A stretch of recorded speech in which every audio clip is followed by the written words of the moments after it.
Well, if you're praying for the connection not to drop off, I got good news for you, partner. Good news in the sense. So, I figured out what was causing it. I have since figured out what was causing it, and I haven't fixed it, but I have I have fixed it functionally, but it's a workaround. It's a workaround. The entire reason I was having connection drop-offs with a weird regularity like I was like we were experiencing last year is because of IPv6. For whatever reason, my modem does not like IPv6 whenever I'm streaming, and that breaks it. So this might cause other problems somewhere else down the road, but what I eventually did was I just said, you know what? I'm just gonna set OBS to IPv4 only, and we're gonna run with that, see how well that goes.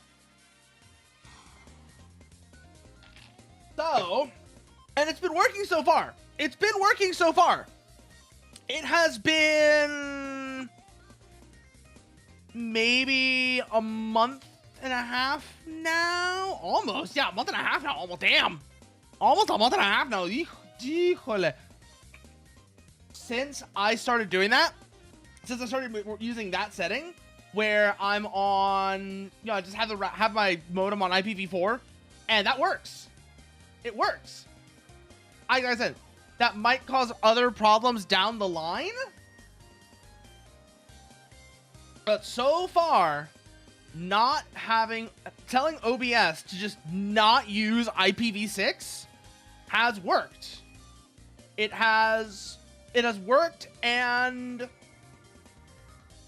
it's just been generally pretty good so far.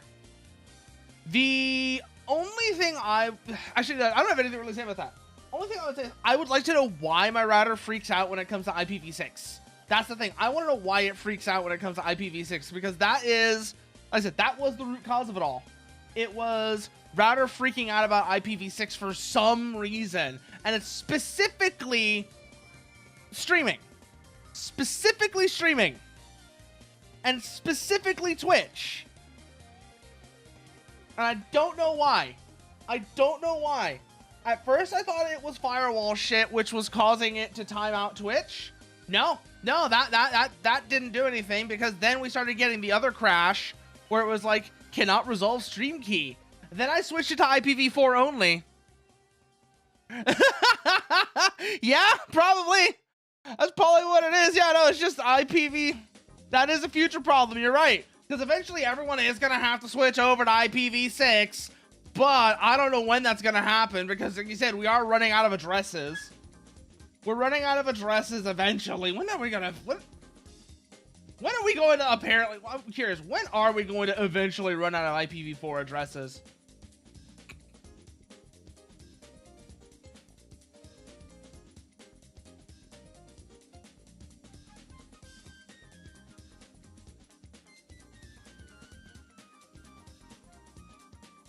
Let's see here.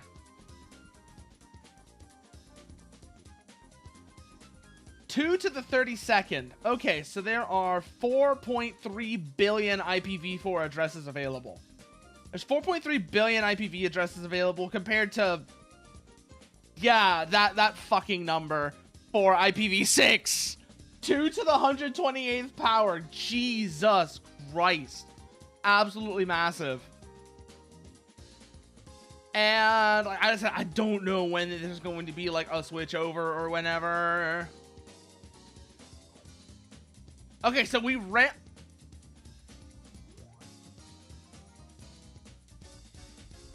Let's see here. IPv4 address exhaustion.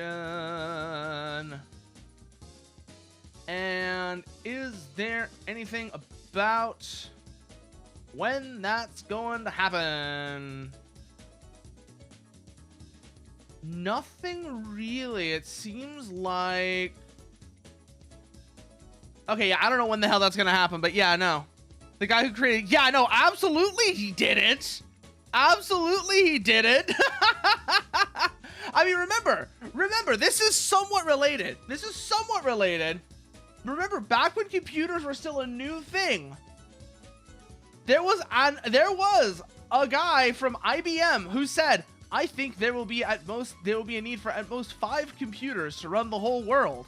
Of course nobody could have foreseen the explosive growth of the internet. Of course nobody could have foreseen how explosively that would grow. So the fact that it did shouldn't surprise anyone at all. It's just like, yeah, no, this blew up, and well, yeah, you didn't catch how much it was gonna blow up. Big surprise. Of course it blew up faster than you expected it to.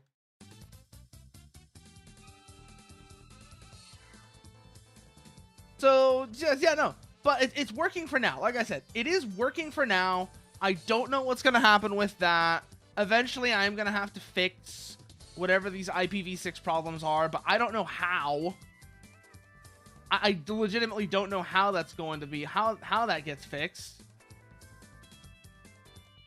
Oh, maybe by then I'll have a different modem. Who knows? Maybe by the time it actually becomes a problem, I'll have a different modem, and that one won't decide it wants to shoot itself in the dick every time every time OBS tries to use IPv6. Who knows? That might end up being the outcome there. It's just, by that point, it won't matter. But until then, yeah, we'll see. Like I said, we're just going to run this as it is right now. It works. That's what I care about. It's functioning. And as long as it's functioning, I'm not going to mess with it. I'm not going to mess with it if it's working, because messing with something that works is usually how you end up running all-nighters, troubleshooting, and trying to figure out what the hell you broke. And then it turns out the thing you broke, the only way... And then by the time you get to the end of it, you're like, oh, wait, that's why I did it that way. And you pull your hair out in absolute... Then, of course, you never write it down, so you end up doing it all over again later. You never write it down. Or if you do write it down, you lose it. You either never write it down, or if you do write it down, you lose the place where you wrote it down. Hey there, Chumboosas, how are you doing tonight?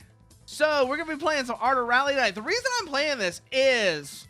So, first of all, it's a really cool little game. It's a really cool little game where you're taking a bunch of, like, vintage rally cars.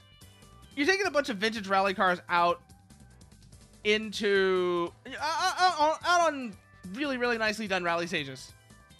And the other reason I decided I want to play this is the developer of this is actually making a new game. They're making a new game called Over the Hill, which is going to be about off-roading. And that looks like it's going to be so much fun. So I'm honestly looking forward to that. I'm legitimately really looking forward to that. Yes, it is. Actually, I don't know if Over the Hill is, but Art of Rally is. Art of Rally is, yes. Here, let's actually switch over now. Let's switch over so you can see what we're dealing with here. So this is, because this is Art of Rally.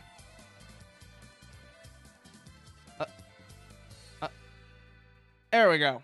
I don't know why it wasn't doing that, but okay, fine, fuck it. If I have to pull the curtain away, fine. You're gonna make me do that. Does this not have borderless windows? It does, but it's doing weird shit. Okay. But so, let's see here. Let me do something. Let me do this real quickly. Do I want... Yes, career. Group 2. As Rally was growing in popularity, regulations were needed to better organize the events and enhance competition. The biggest rally events of the time were united in a single championship, attracting manufacturers to display their cars, drivers to race, and crowds to watch. 1967, Group 2. Oh, I've already done these. Okay. We'll do them again. But first... Wait... What? What? There's mods for this now? There's mods for this now? Oh, shit. Oh, that's cool. Let's see what kind of stuff is here. It seems like it's liveries. Okay. It's almost entirely liveries. Also, fuck off, Mechanic. I played this before. Okay, so it's livery mods. That might be something interesting to look into later then. But what was I going to do? Options, profile, blood type sake. Yeah, reset career progress. Yes.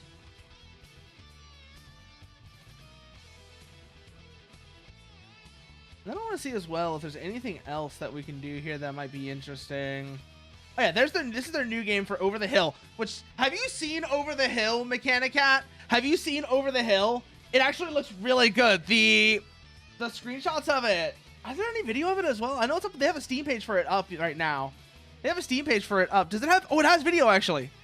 It actually has video. So this is the upcoming game that Fun Selector is working on right here. For those of you who might not be familiar with this is the upcoming game from Fun Selector that I was talking about before, called Over the Hill, which it looks so cool. It looks so cool. And also it's going to be, you can do this with friends too. So it's going to basically be you and a few friends driving through mud and shit. And it's just, the art style for this game is beautiful. That's the thing that always got me with Art of Rally, is the art style for it. I love how distinctive it is. I think is the best way of putting it. You would not mistake Art of Rally for any other game. You would never mistake Art of Rally for a different game. That's the easiest way of putting it. So, career, Group 2, 1967. Fastest drivers who never make mistakes. I might end up regretting that, but who cares? Bleh. Bleh. Let's see. Okay, so we got a Mini, Alpine A110, BMW 2000, Porsche 911, Renault Gordini. Oh, yeah, no, the choice has already been made. I know what we're using. I know what we're using. Lancia Fulvia. You give me a Lancia Fulvia, and you think I'm going to use anything else. You think I'm going to use anything else. If you give me a Lancia Fulvia, of course I'm going to use the Lancia Fulvia. That is like just such an easy choice. That is such an easy choice for me. Like, it's not even really a choice. It's just, yes, I'm going to use the Lancia Fulvia. The one thing I can never get over with this game is its camera. Like, it's a very deliberate choice, and it helps to it's part of the game's identity. But I do just wish the camera was a bit closer. I wish the camera was a bit closer so I could actually get a better look at like my lines and such. It's kind of awkward driving from this perspective, especially whenever I've been playing so much Assetto Corsa, where you're in cockpit view.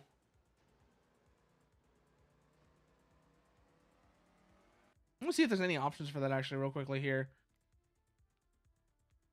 Nothing there. Camera. No, you can only go further away. That's as close as it gets. Ugh. I don't like that. I wish I could have the camera closer. No, I didn't actually, Mechanicat. I didn't. It is a very cute game. It's a very cute game. So we're going to go back, set the FOV as close as I can.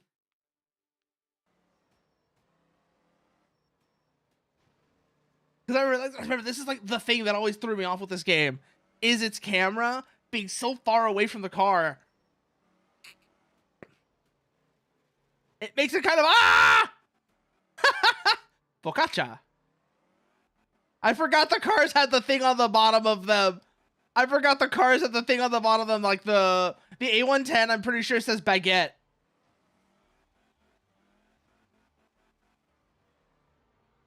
I am making so many mistakes.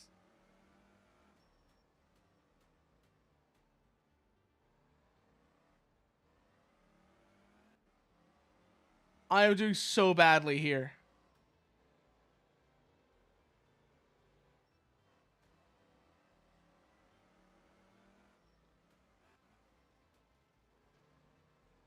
I'm hitting the walls. I'm doing shit. I'm hitting the walls. I'm understeering. I am doing so badly here.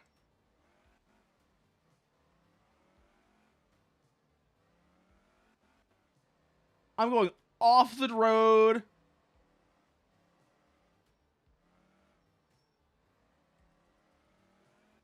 But yeah, no, I probably should at some point then, because that does sound interesting. I do hope they're going to give us more camera options in Over the Hill. Because like I said, I get that this is like a deliberate choice on their part to make the camera like this, but I don't like it. I don't like it. If there were actual mods for this game that did more than just liveries, absolutely one of the very first I would get would be a camera mod so that I could have a hood camera.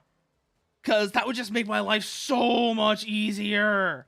Either a hood camera or a actually close chase camera. You know, something where I'm not... It doesn't feel like I'm up in a helicopter looking down at the car. Because that would just, like I said, it would make my lines so much easier to figure out.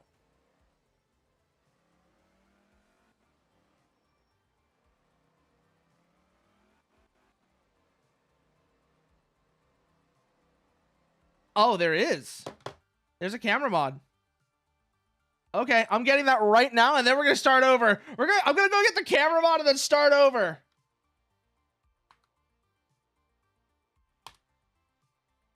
Ah, there you are. There you are. Okay, I need Unity. Do I have Unity Mod Manager? I think I do.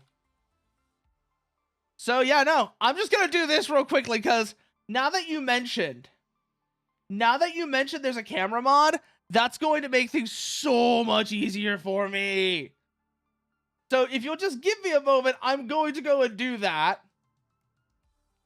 Cause I can't deal with this camera. I can't deal with this camera. Like, say what you want about me, I cannot deal with this camera.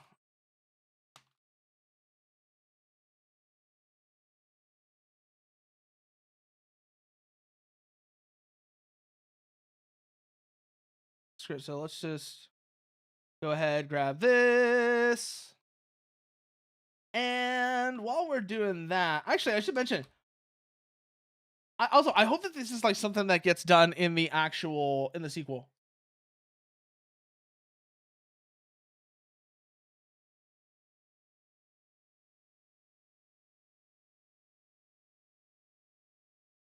Okay, so let me grab this. Grab that. Unity Mod Manager. Go here, go here. Not there. Oh, I already have it installed. Okay. I already have this installed. So let's go ahead. Get the camera mod because oh god, I cannot deal with this default camera. I love this game, but I remember this is the thing that always bothered me with it was its camera.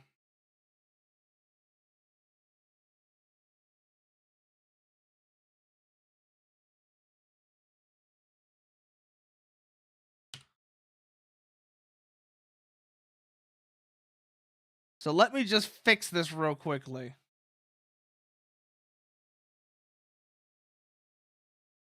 So we go.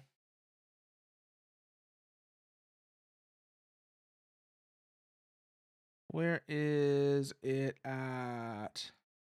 Grab that.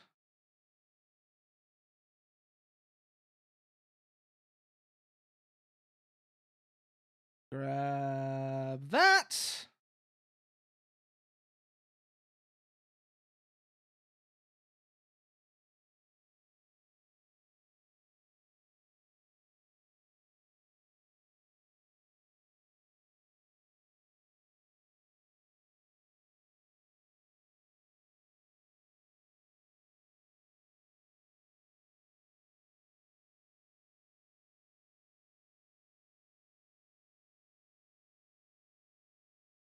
Then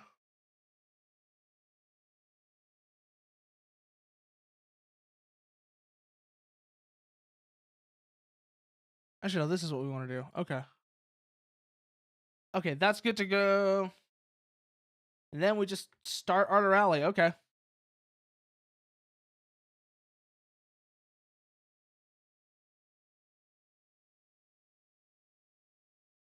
So where is Steam at? So I can do this correctly now. Art Rally, there we go. This is what I wanted.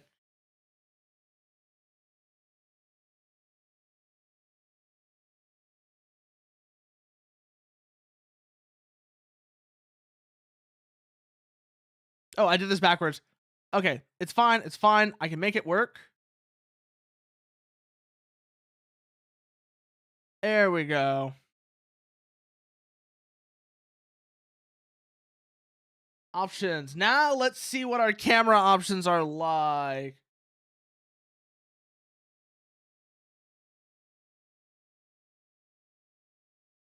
So let's go to free roam. And let's see what these new camera options are like. Let's see what this new camera option does for this new camera options do for us. Corcati Lakes, gravel, tarmac.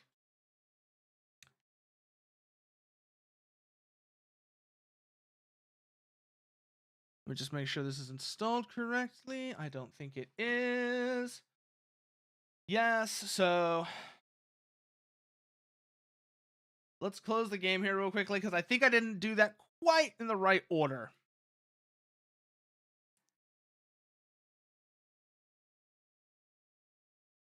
Okay, no, I did not.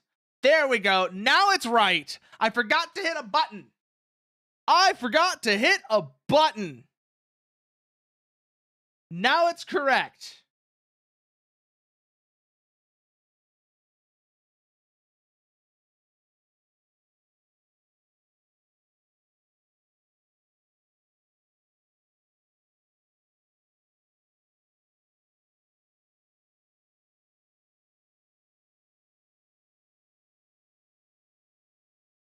Let's see.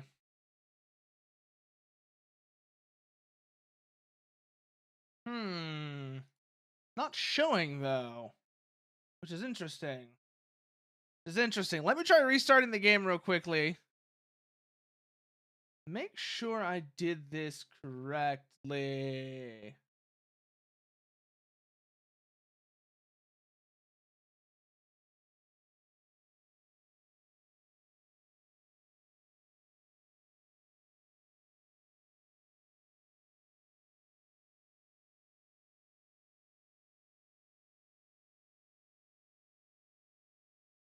Art of Rally. Let me make sure I installed this correctly. Yes, I did. Okay, it's good. This is stuff I should have done earlier, but I didn't know the camera mod existed.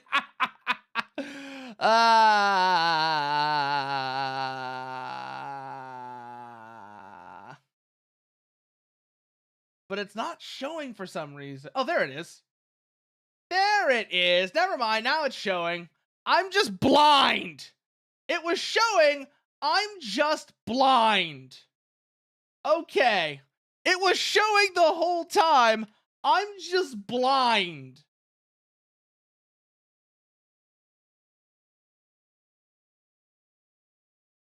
Let's see here. Let's go again. Just free roam real quickly. And then let's see if we can't figure out which of these cameras I actually want to use. Now, this is going to be the interesting part. I can already tell this is going to be the interesting part, is figuring out which camera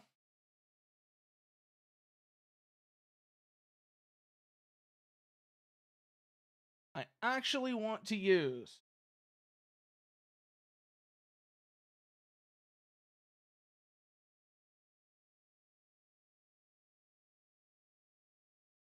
Wait, so it's not actually letting me switch.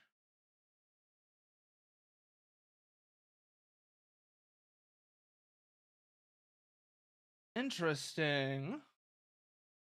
Okay, but I can fix this. I can actually set the camera now. Okay, so we go here. Wait. Is it enabled? It's on. Okay. So it is enabled. It's just not doing anything right now. Let's fix that.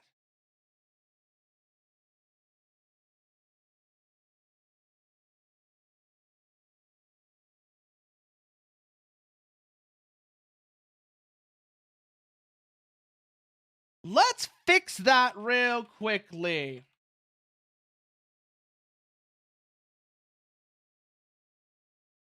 Give ourselves a proper close chase camera, shall we?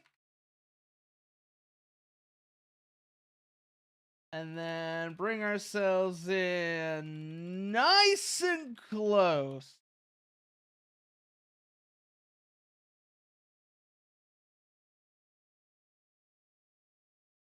Kind of like that, yeah.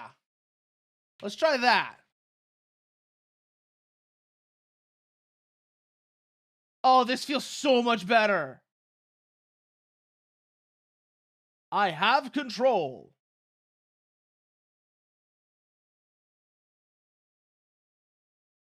That does not mean I'm good at this, though. That does not mean I'm good at this. But oh, this is like transformative. This is this absolutely, you are right. This does just transform the game. Holy shit, Mechanicat. Thank you for letting me know this is a thing.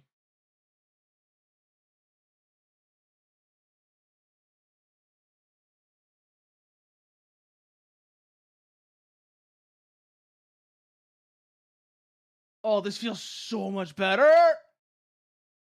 This feels so much better. Yeah, it is a totally new game. Holy shit. This is kind of wild. Let's go even further beyond, shall we? Gotta remember which buttons actually do the things.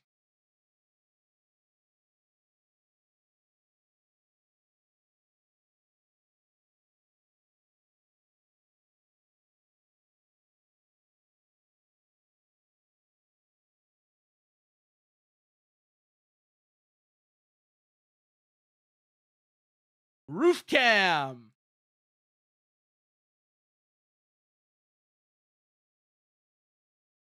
Okay, this is a bit much, I think. Yeah, you can tell this is not actually. Oh, I need to adjust that height damping.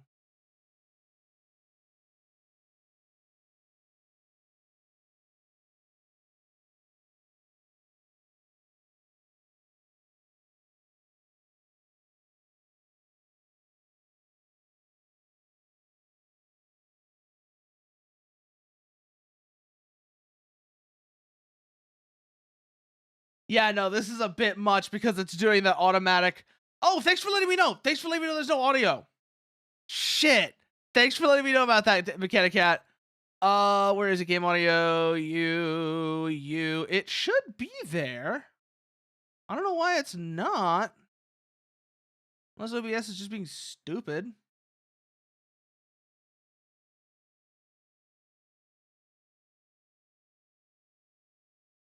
Yeah, no, there's no game audio. Shit, what's going on with that? That doesn't make sense.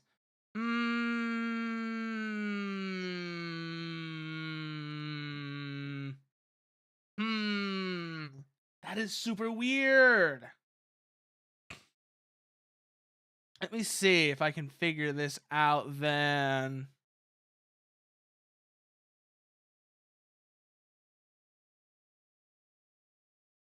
That's not it. Oh, that's why. It's just because I had it turned down. Oh, so I had it turned down. That's why. It's because I had it turned down. There's game audio.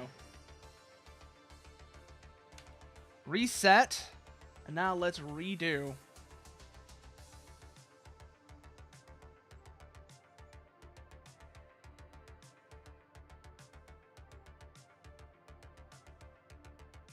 So we got to redo this now because I overdid it last time.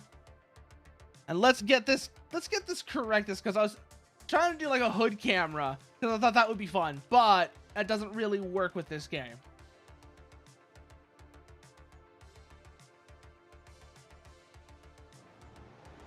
Let's just try that. I think that might be good. This might be a good position for it. That lets the camera do its thing. Oof. Oof, I overdid that one. Arrgh! Ooh. Over. There we go. But yeah, no, like this game feels so much better now. Holy shit.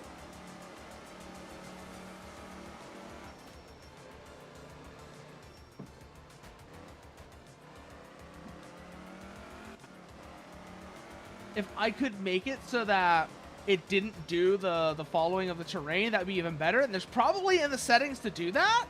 Like if it would just be fixed in elevation, if it was more fixed in elevation, that would be really nice to be able to do. And there might be some options for that, but I don't know.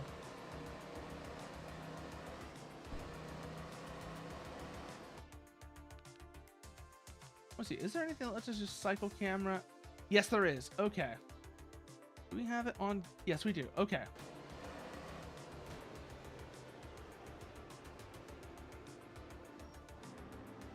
Oh. Oh, it was just right here. The one I wanted was just right here. It was already in the thing. Oh, boy. I didn't have to do all that work. I wasn't sure why it wasn't letting me pick this camera. But now that I've got this camera, we're good to go.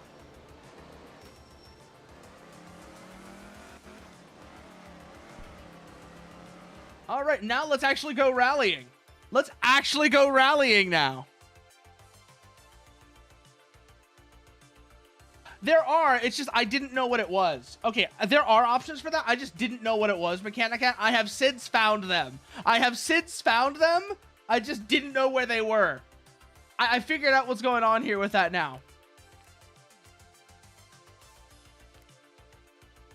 Again, we're going to use the Fulvia. It's not even a question.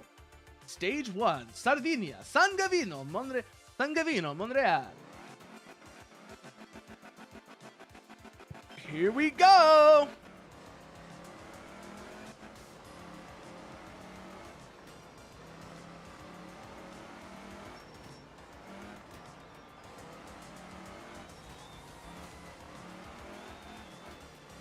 Exhaust. Oh, God.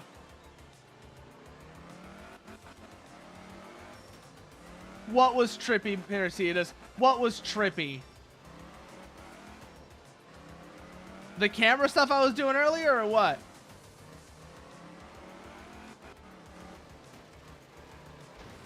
Oh, God. I am doing so badly here. So as long as I have one restart remaining, it's fine. Okay. All I need to know. As long as I have at least one restart remaining, we're good. Although that's probably for the whole season, so keep that in mind.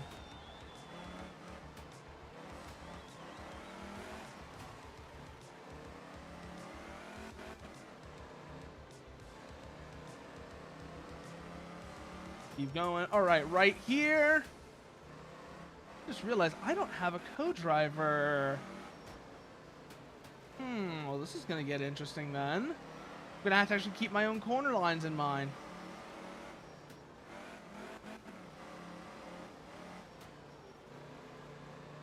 I think there should be a co-driver in this game. Maybe it's just an option that I have it disabled. Oh, you clicked into the stream on YouTube and moved to Twitch, and there was 0. Oh, yeah, no. I set the YouTube stream's latency correctly this time. That's probably why there, Parasitas. It's because I actually set the YouTube stream's latency correctly this time. So it's actually running on low latency. Oh, God. We're good. Go.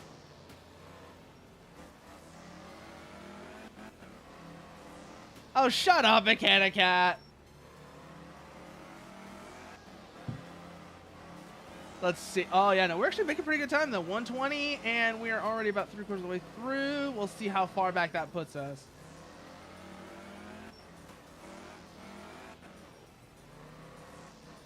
Yeah, no, this whole section is second gear. Oh, come on, come on, come on! I've been thinking about reinstalling Dirt Rally 2. I've been thinking about reinstalling Dirt Rally 2, even though it's a monstrous game. Like, it's almost the size of, like, Stalker 2. It's so fucking big. 154, 445. Where does that put me? Stage results in 4th. Okay. How far off am I? I am about 3 seconds off lead. I'm about 3 seconds off lead. I could get onto podium if I was a bit closer. Yeah, I know it's fun. I've played it before, Mechanic Cat. It's just that's why I'm saying reinstall. I have Dirt Rally 2. It's been forever since I played it. I'm not even gonna try and say that name. It's that is like hard to read against the sunrise, and it just looked like it was gonna if I was trying to say it. Like I would accidentally summon a demon or some shit like that, by how badly I would mangle it. Begin stage.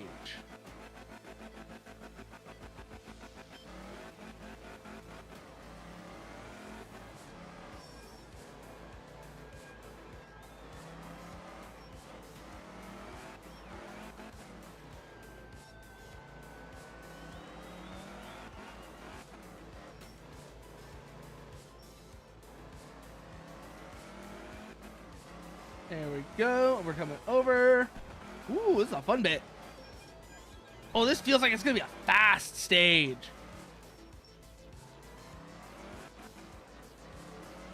That was a sloppy corner.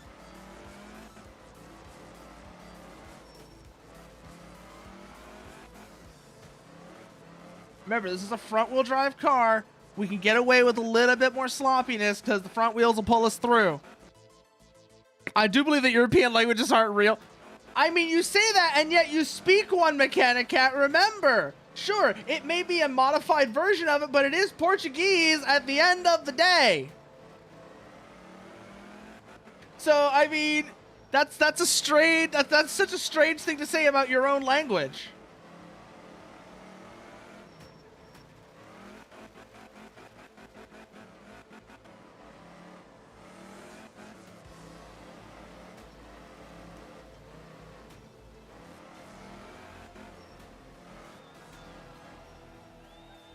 Oh god. Okay, I got lost there. That's gonna take off so much time. That's going to take off so much time.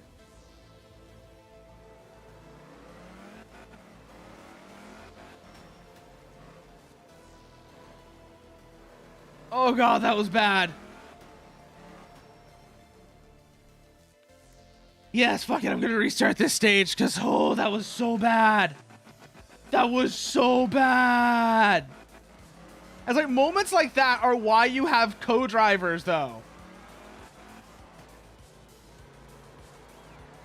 Because I wouldn't know there was going to be like a 90-degree right coming up. I would have known that if I had a co-driver. But like, hey, yeah, there's a 90-degree right coming up, dude. You're gonna want to slow down for this. Then I wouldn't have had to make that awkward 3-point turn.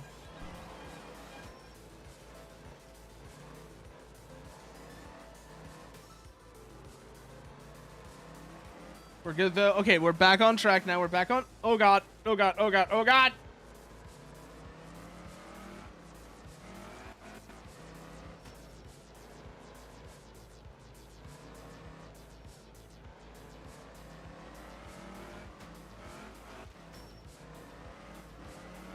There we go.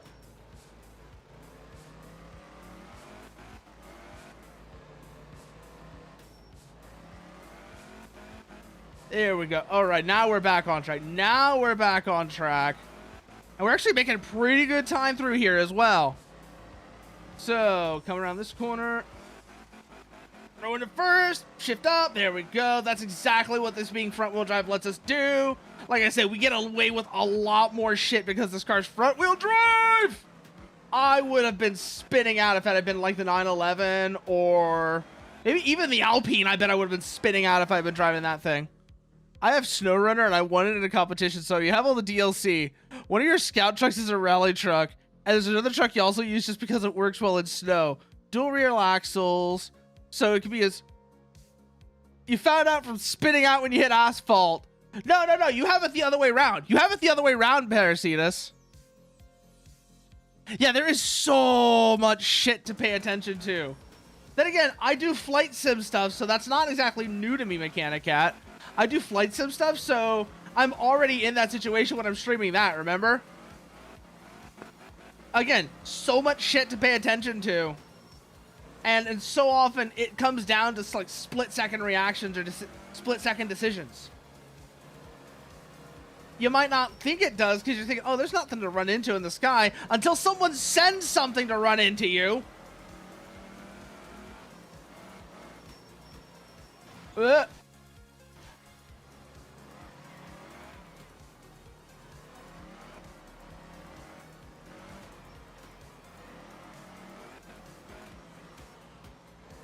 Okay, there we go. This tarmac section is going to be a fair bit easier, I think. Oh God, I say that and immediately we slide. We almost spun out there because I'm thinking, oh, this tarmac section is going to be easier, and then suddenly, woo! There we go. Ah, fuck. The physics on this are so different from anything I have not played this in so long, and the physics are just so different from what I'm used to, and it is showing. It is showing so badly just how not used to the physics in this I am.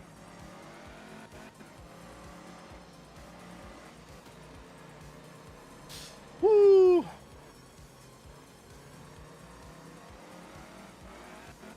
There we go, come around that way. And, oh, we're actually, okay, so this is end of the stage. Interesting. Didn't think we'd actually get this far. Didn't think we'd actually be getting to that yet. Okay. Thought we were doing really badly. It was going to take forever. I mean, it's almost been 4 minutes, so it's a pretty awful time. But how awful is it? No, oh, yeah, no, we're doing that one over again. 9th on the stage. Hell no. Hell no. I'm not staying with like 9th on the stage.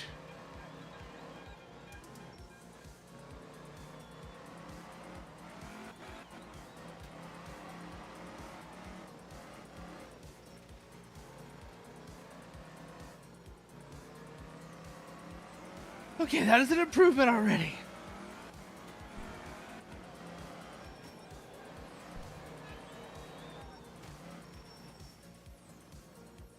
And then I almost lose it. I almost lose it at the boulder. Fuck. That would have been so bad.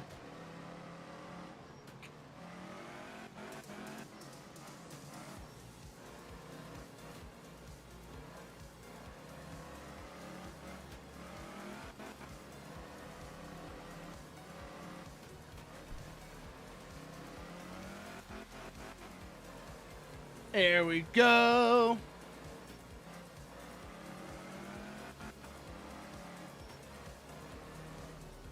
I want to know where are these guys from, because this is a fun game. This is a legitimately fun game. I want to know where these guys are from, because I want to know where they got this idea from.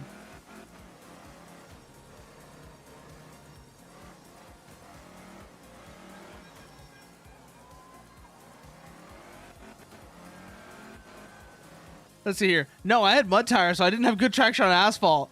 So the fact that, yeah, no, that's because it was rear wheel drive. When you have rear wheel drive, that's what happens. The back end steps out and you spin. If it was front wheel drive, what would have happened is the front end would have just started clawing at the ground pointlessly like a dog on slippery tiles. You wouldn't have been able to keep going.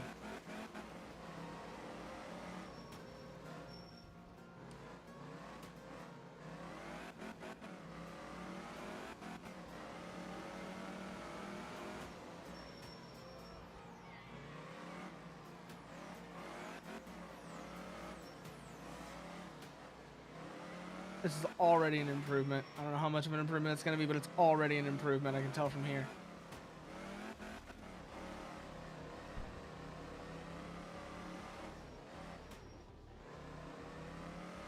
Oh, that was gross.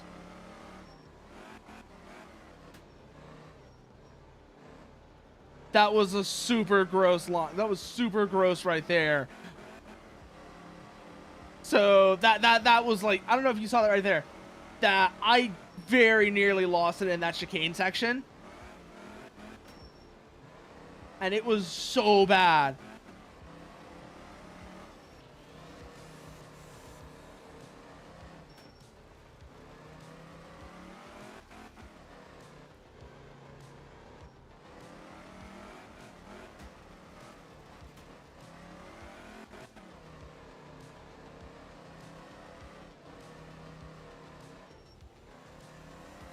Yeah, we're up by like 40 now, which is a huge improvement.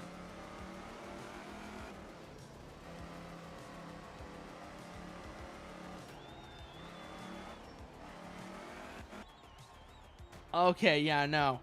326. Okay, that's better. That's better. I can live with coming back to that and making that a better time. I could come back and make that a better time. Because that's 5th, which is not great. But I can come back and do that again better.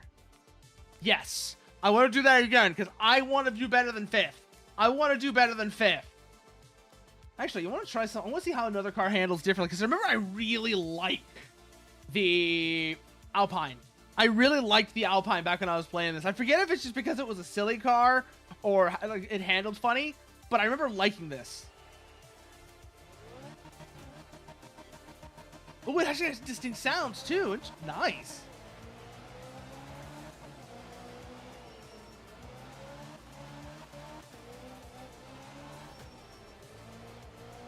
Oh, I see what it was. I see why I like this car now.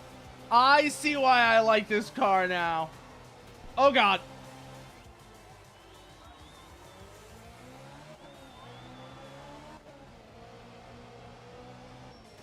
That wasn't even under my control. That was completely out of my control. What do you mean plus 5 seconds?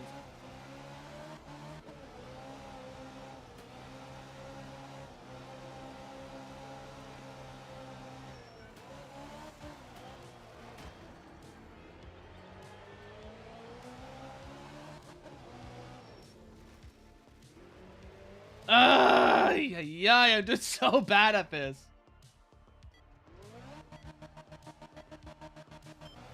But I am remembering why I like this car. I'm remembering why I like this car, and it's entirely because I like cars where the back end, you can let it dance. Even if that does mean it'll try and kill you a bit.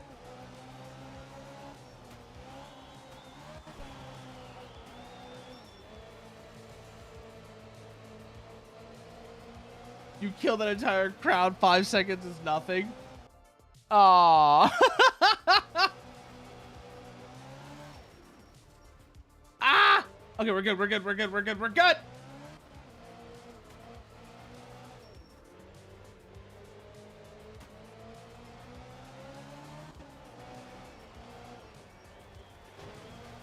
And I mean, is it really my fault if they're gonna do shit like this? If they're gonna do shit like this and get in the way of the corner?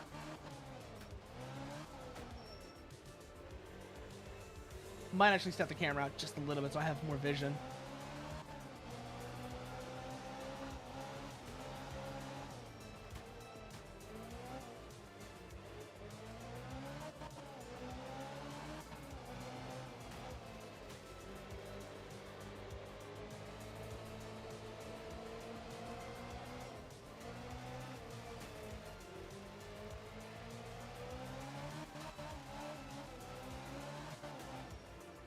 Oh, I'm so sloppy. I am so sloppy right now.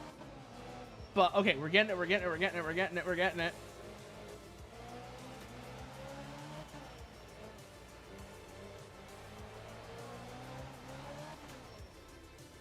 The crowd didn't want to get hamburger helper. They wouldn't be on the road. Yeah, no, exactly, Parasitas. Exactly. Like, they didn't want to become if they didn't want to become chunky salsa, you'd think they'd stay out of the way.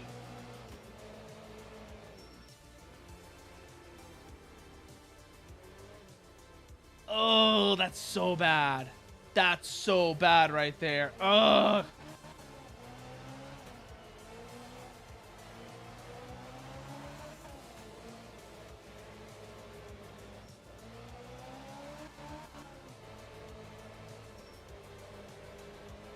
But man, being down at this level does make things seem, it's such a, like I said, it's such a different game compared to up here.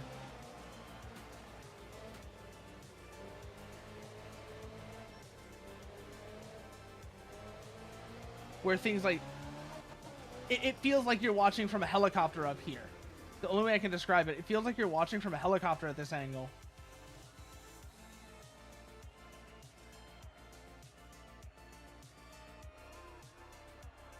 And you know what? We are going to restart that because I don't like that.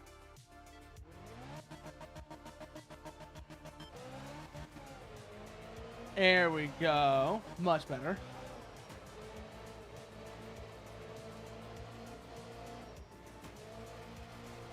Come on! There we go. There we go. Right, left, left, left, left, left, left, left. Ooh, boy. Oh, fuck, fuck, fuck, fuck! Oh, that was awful. That was awful.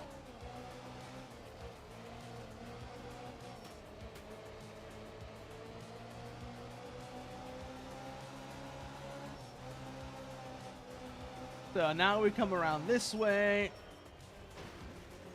Oh, the tree. The tree. Fuck. No, it was terrible. It was terrible is what that was.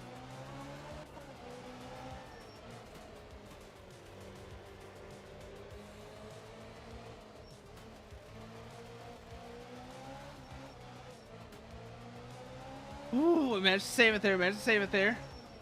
Break for the jump. I don't want to go flying there.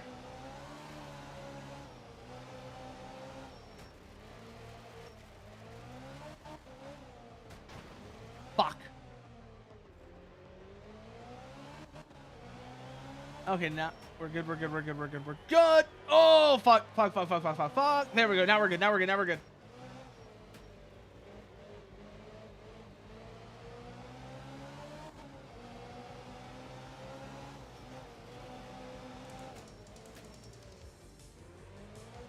Fuck. Oh, 10-second penalty already. We are doing so badly.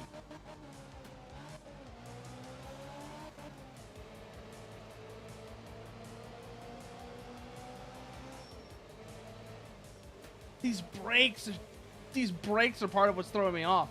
I mentioned this. I was trying this out earlier just to get a feel for it.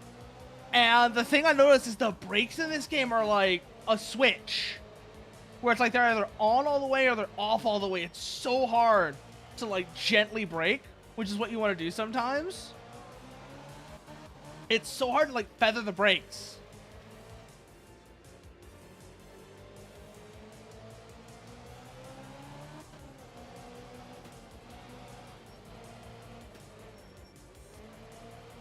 Actually, I don't know if you can or not. I'm kind of curious if you can or not.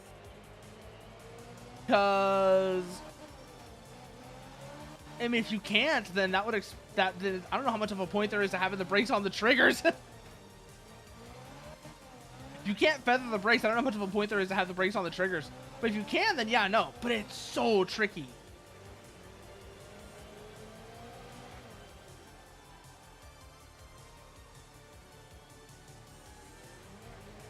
You should be able to. Okay. If going by the throttle is anything, you definitely should be able to. But it's so tricky.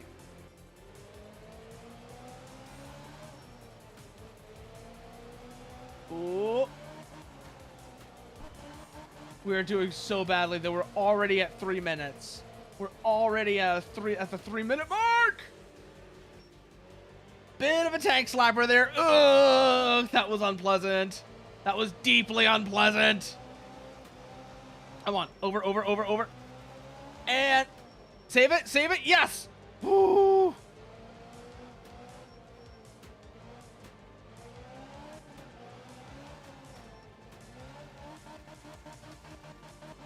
Oh, fuck.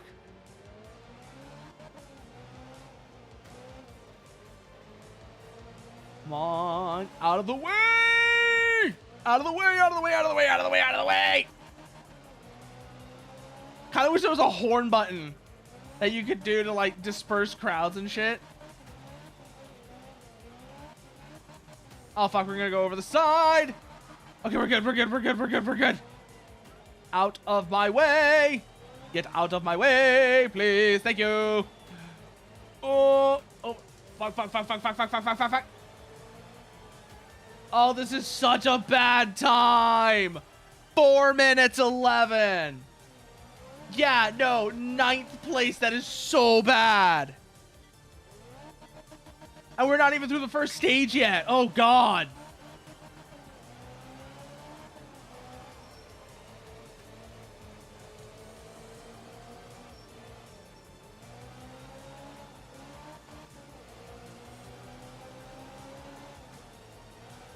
But we are starting to get a feel for it. I say and then immediately fishtail out. I say that and then immediately fishtail out. Fuck me. I'm starting to get a feel for it, then I immediately fishtail out. Okay.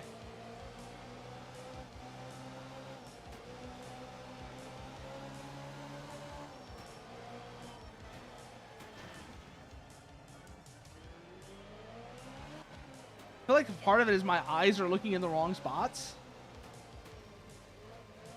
And that's leading to me like throwing myself into walls or off hills and such. Because I did actually start practicing like pointing my eyes. I've noticed I started doing this, like trying to point my eyes in the right direction whenever I'm doing racing stuff to see how much that helps. And it does make a huge difference because if you're looking towards the corner exit rather than towards the wall that you hit if you fuck it up, you do subconsciously start to turn in a bit better.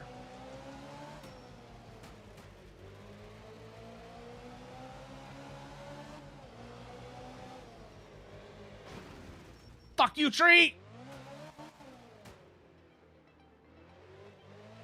But it's a little thing. It's a little thing that helps a bit, and it's on top of being able to actually control the damn car, which I'm kind of failing at right now.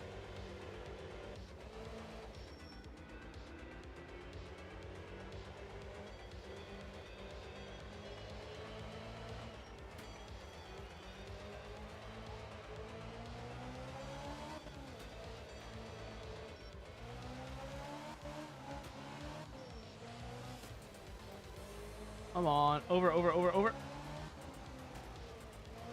Fuck.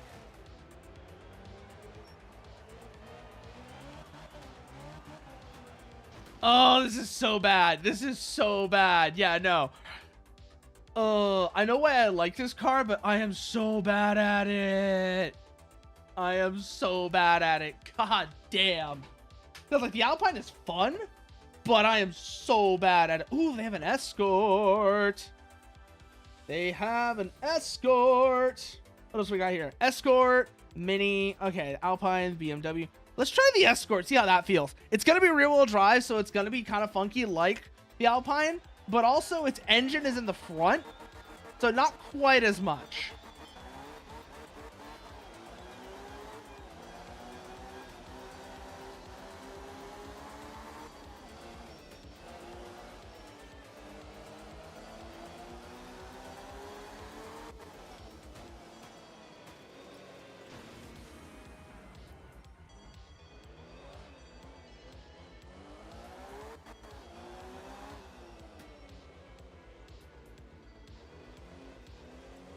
Okay, I want to see if there's actually an option for that or now real quickly. No, no, no, no, no. Okay, there isn't. There is no actual option for that. Okay, keep that in mind. Ooh, turn that up too. I didn't realize how low I had that volume set to. Damn, I had that volume set super low.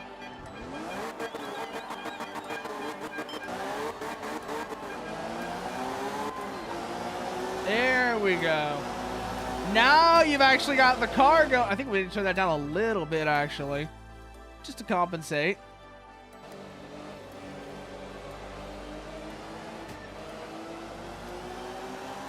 Now we're moving. Oh, that was sloppy. That was sloppy. That was sloppy. Left, left, left, left, left. Oh, it's a very slow left. I think that's one of the big things is I'm not realizing how slow some of these corners are. Hey there, Limey. How you doing? How you doing, Limey? I'm not realizing how slow some of these corners actually are. I'm going way too fast, which is what's causing me to lose control.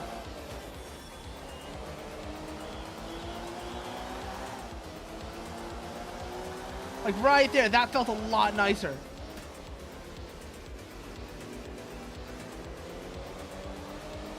Oh, that was so gross. That was so gross. Yeah, exactly. That is exactly what I'm doing, Mechanic Cat. You're joking. You're joking, but that is exactly what I'm doing. That is exactly what I'm doing, and I'm getting punished for it because of course I am.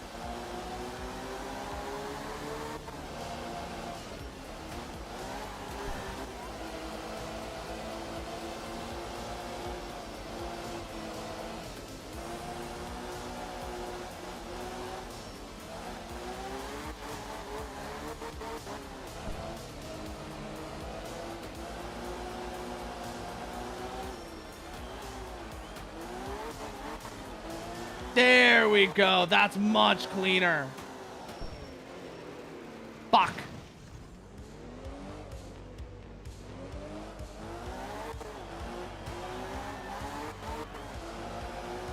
Okay.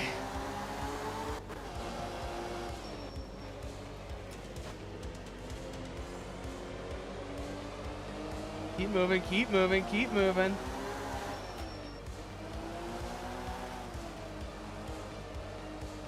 Throttle control is also going to be important here, just to make ourselves not slide, so we don't slide out like that.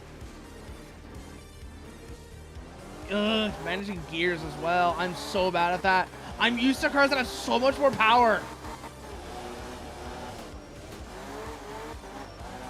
But I also know when I actually get to those in this game, they're going to murder me because they're going to have vicious power curves where it's gonna be like nothing, nothing, nothing, nothing, boost, and then I die. It's gonna be shit like the RS200 and the Quattro S1 where I'm just like I'm panicking as the boost comes on.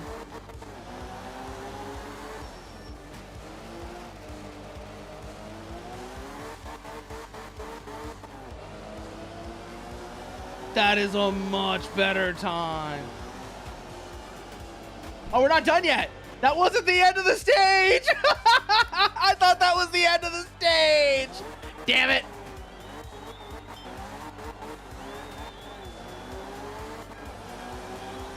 That would have been such a cool finish if that had been the end of the stage.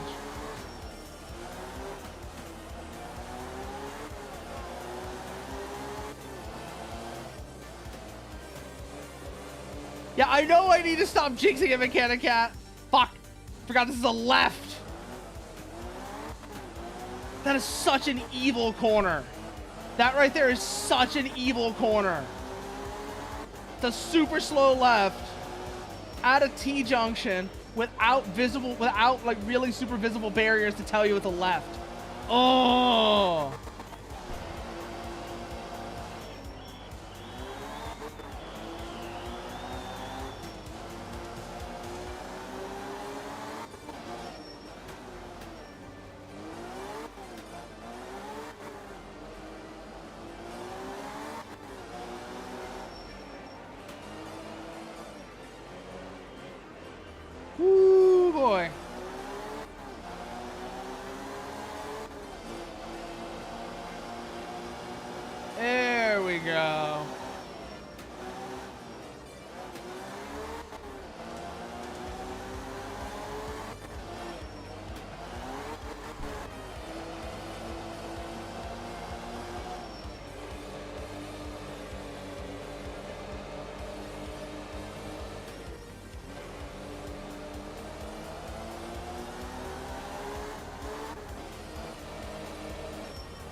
was weird. That was weird.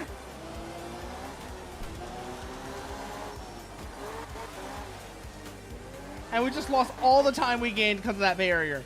Shit. Yeah, I'm so sorry I'm not saying anything right now. We're doing it. Yeah, every time we're doing it, are much better. Yeah, and I know. I know, because that's when I look over at chat or something to see what anyone says. That's like exactly when I do that. That's one of the reasons why. It's like...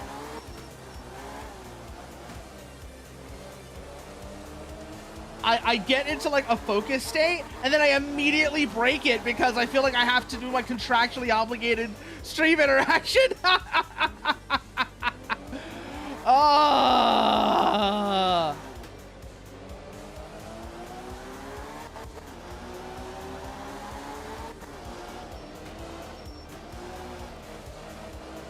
There we go. There we go. Much better, much better, much better. Brakes. Good, good, good.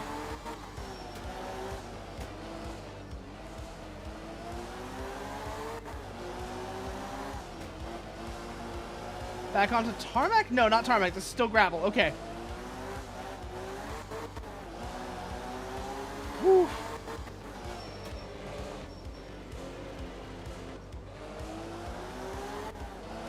All right. Now remember, this is not the end of the stage.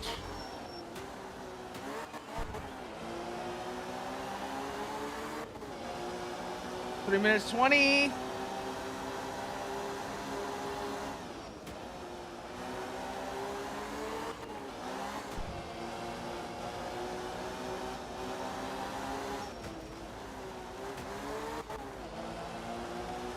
Woo!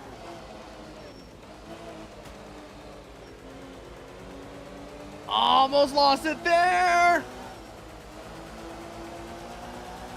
Come around, come around. Fuck!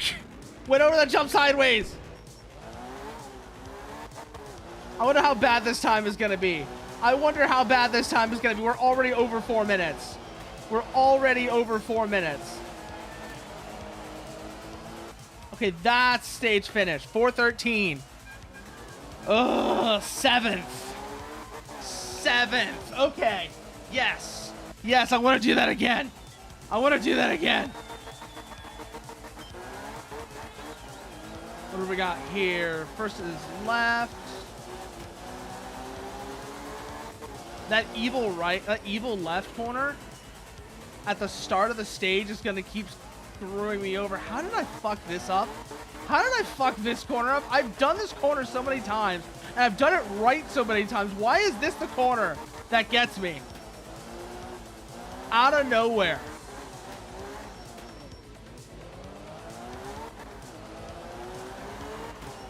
Then we go right here. Okay, we're good, we're good, we're good, we're good, we're good, we're good. We're not good, but I actually managed to get that corner somehow.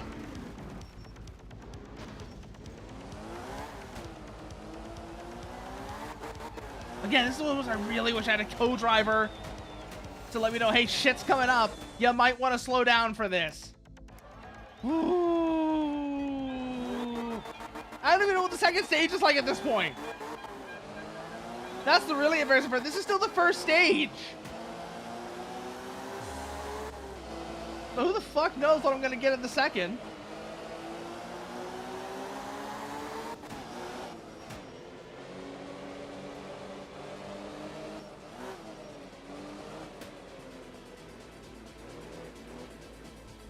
Oh god, we went off. And it throws all the way back here? Damn. Oh no, we're on the gravel section now. It's fine, it's fine, it's fine, it's fine, it's fine. I was like, is it gonna make us do that stupid corner again? No, it's fine.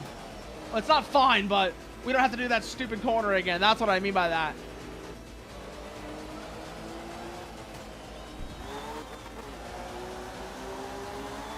Up we go, around there.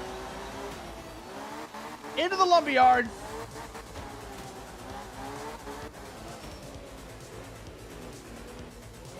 I do wonder, actually, if there were ever plans to make those something that could get knocked over if you hit them. Probably not, but it would be funny if it was. Could you imagine Could you imagine hitting one of those log piles and they just go tumbling over? Even if it's something that just gets immediately reset afterwards. It wouldn't affect anyone because of it's the fact that, you know, it's a rally stage and everyone's running separately, but still.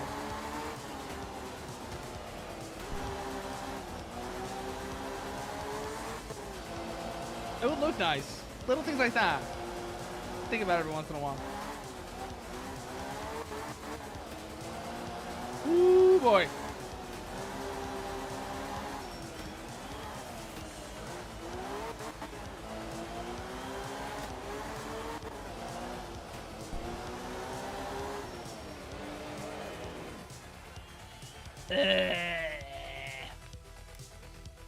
Yes, I do. I am tired of these awful times. I want to see actually how this feels with just the default camera now real quickly.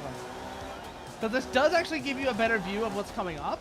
I'll definitely admit that.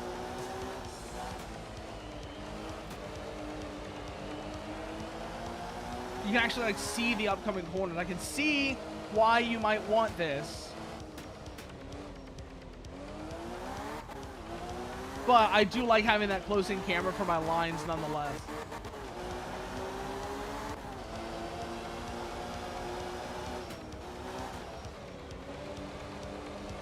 Ooh, boy. There we go, there we go, there we go.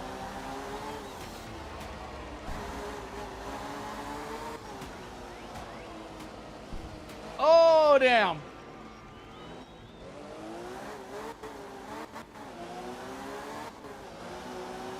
That's the left here.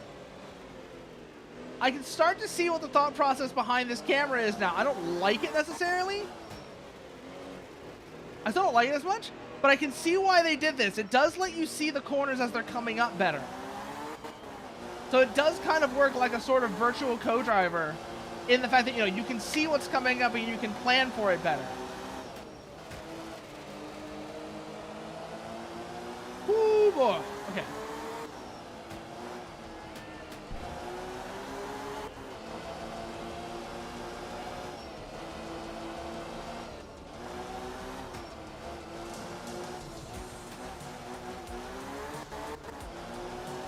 There we go.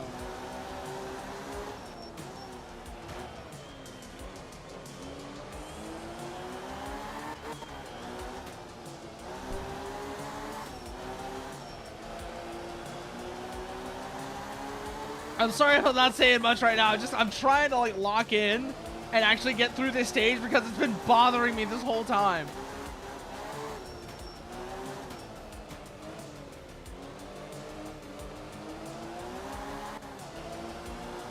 Just keep going, just keep going, just keep going. Woo!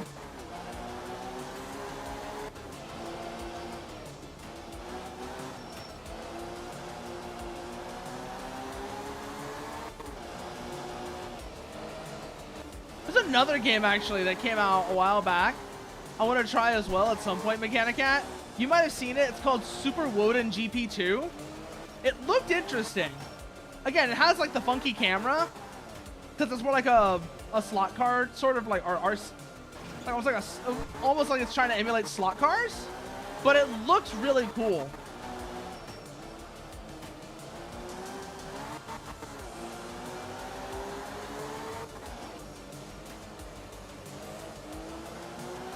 There we go. There we go.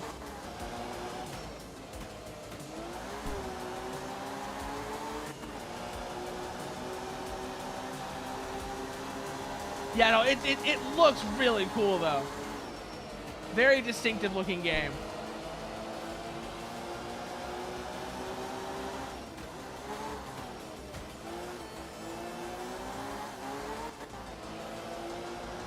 Ooh, there.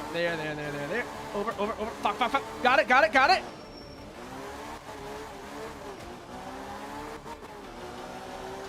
Man, I can only imagine what this driver's feet are doing right now. Because I can feel I'm feeling myself kind of subconsciously dancing back and forth on the throttle and the brakes. I can only imagine what the actual, if if I had a wheel doing this, first of all, this would be a weird game to play with a wheel. This would be a super weird game to play with a wheel. But second of all, aside from that, aside from how this weird would be to play with a wheel, I'm just imagining what my feet would be doing if I was playing this with a wheel. I would look like, have you ever seen those little dogs? You ever see those little dogs with their paws that like bring them together and they're like shuffling them like that? My feet would be doing stuff like that. I would look like one of those very small nervous dogs where they've got their front paws doing that.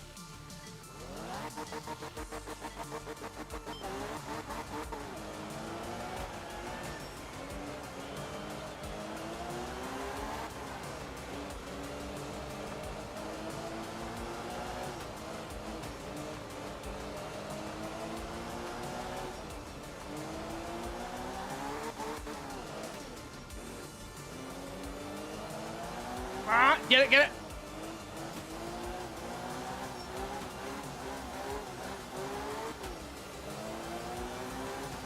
And that's... I'm starting to understand this camera. Like I said, I'm starting to understand this camera being up so high. It feels weird in some sense in terms of car control, but in terms of the course, it makes a lot of sense.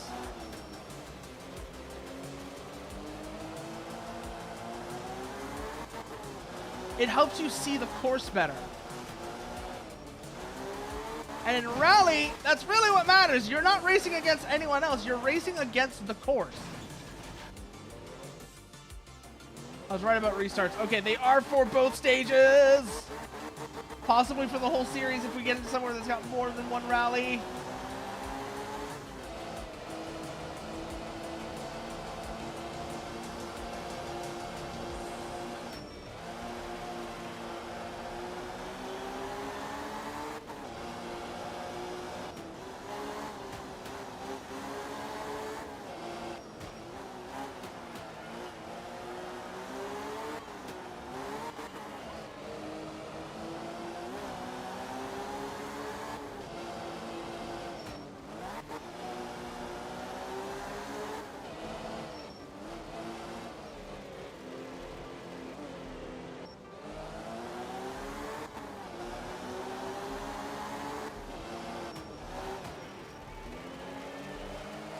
Around.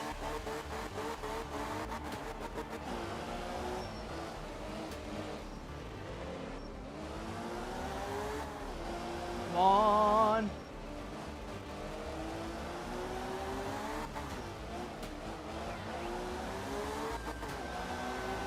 Two minutes 30.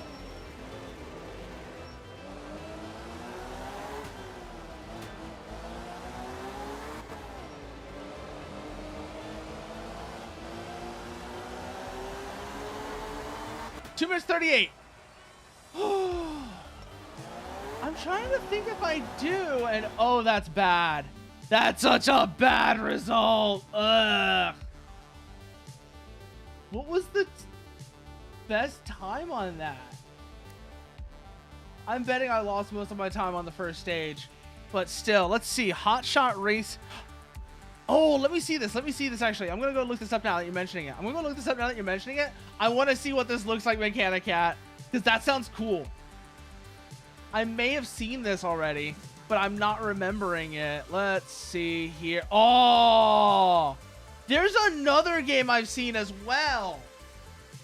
There's another game I've seen as well that has a very similar sort of visual style to it, where it's basically, and the one I saw, it was a demo at the time, but it was like there were like rallies in parking garages.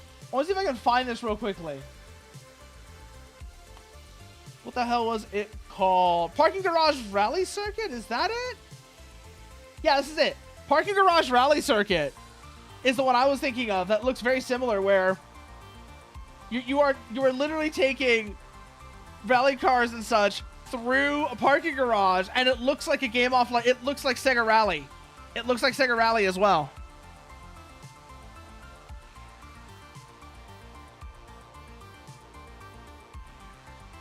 I'm actually just looking here as well, just to see what all is in the mod Nexus now that you're mentioning it.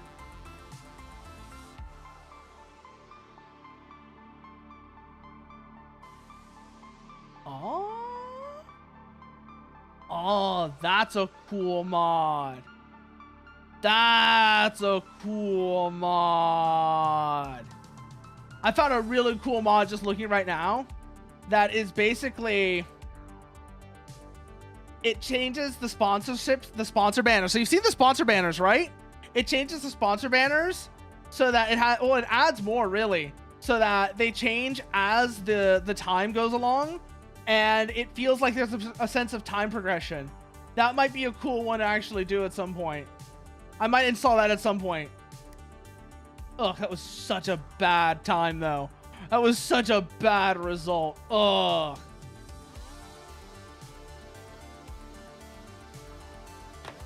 Yeah, no, don't rub it in. Yes, I need to do better at that. I need to do better at that.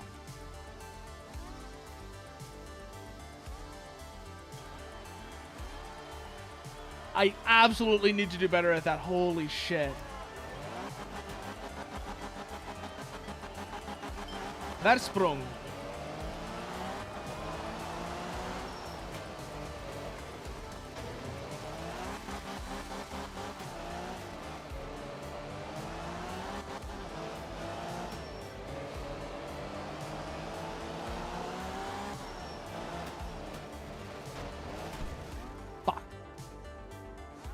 That was terrible.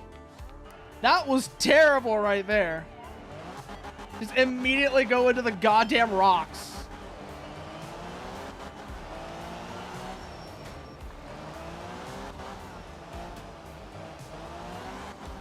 You know, this is a weird engine sound to use for this car.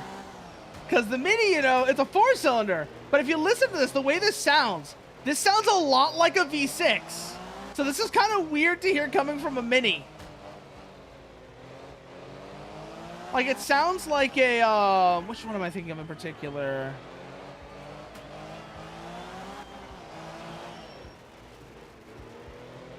Well, I don't know, but it sounds like a V6. The actual, like, underlying engine note of this sounds like a V6, which is weird as hell to hear coming from a Mini.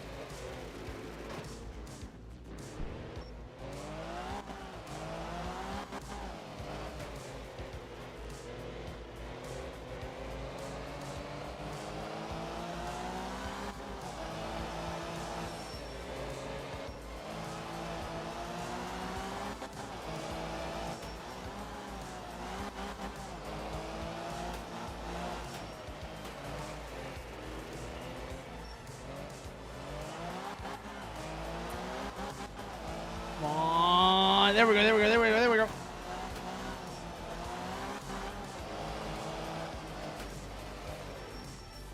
Oh, we got it, we got it, we got it, we got it, we got it.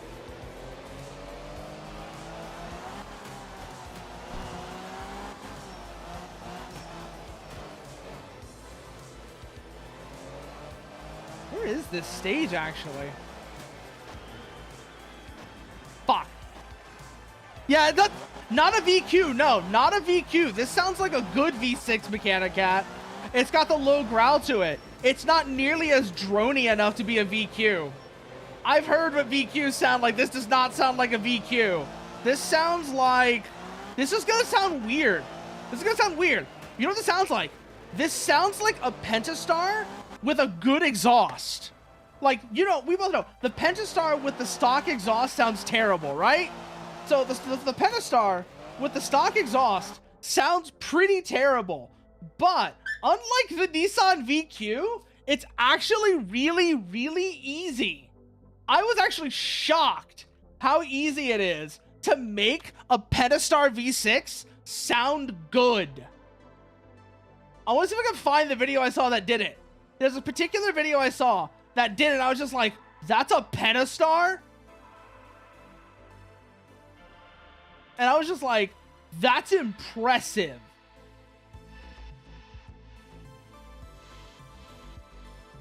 Where is it at?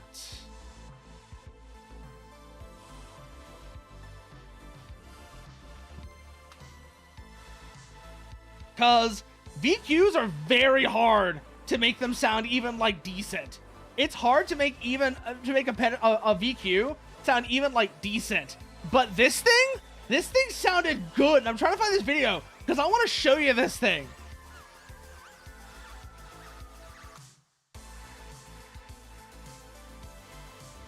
Got it. Okay, I've got it now. I want to show you this just so you understand what I'm talking about here. When I say that somehow they've made a Pentastar sound surprisingly good.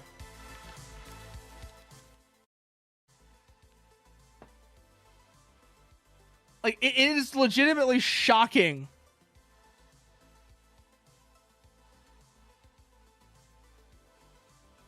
No, I've heard VQs that have had like really high effort attempts to make the exhaust work on them. It is hard to make that sound good. But I want you to just compare this. So this is a Pentastar with the Borla attack exhaust. I want you to listen to this.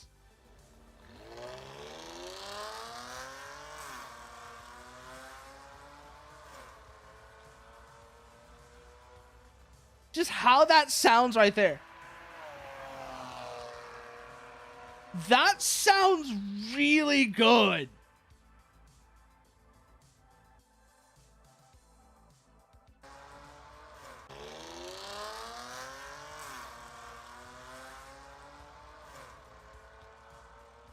Like, that is a Pentastar V6. That is a Pentastar V6, an engine that a lot of people kind of dump on for various reasons. Mostly because one iteration of it was pretty awful. The 2.7 was pretty awful. But that sounds good. At least if you ask me, that sounds good.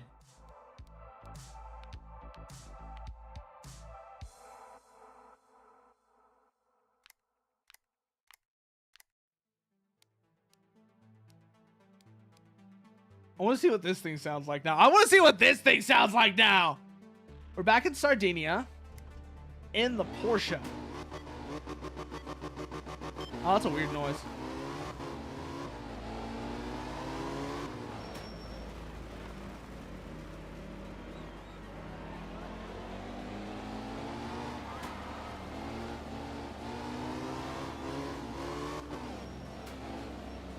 Round. On the subject of engine sounds, by the way, I really want to see when the next engine simulator dev update is, because I've been following that. Of course, I've been following that. I really want to see when the next engine simulator dev update is, because I want to see if he's got merge collectors working yet or not, because that's when shit's gonna get funky. That's when things are gonna get funky. When you have merge collectors working for the exhausts.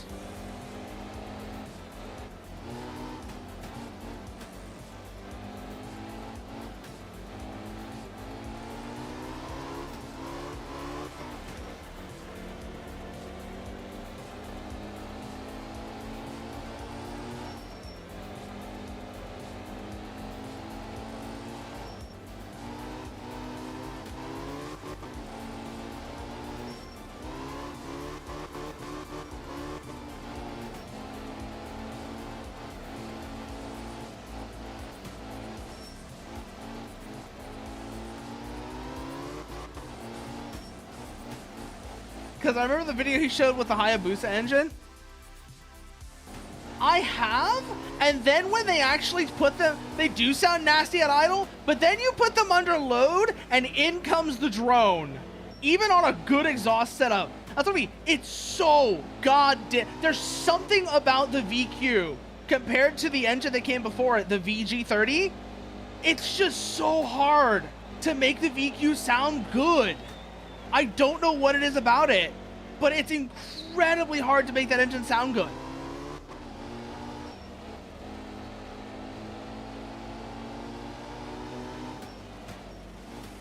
Which it shouldn't be the case. It shouldn't be the case. They're both even firing 60-degree V6s. Maybe the firing order is just different enough that it makes it super drony. Like, it's just an inherent... It's not even the exhaust. It's just an inherently drony engine. That was weirdly fast for the 911. I thought the 911 would be like much snappier. Like, we're on the podium. We're on the podium in the 911. I thought this thing would be a lot nastier. I thought this thing would be a lot nastier to drive. Maybe it's just I'm getting used to it.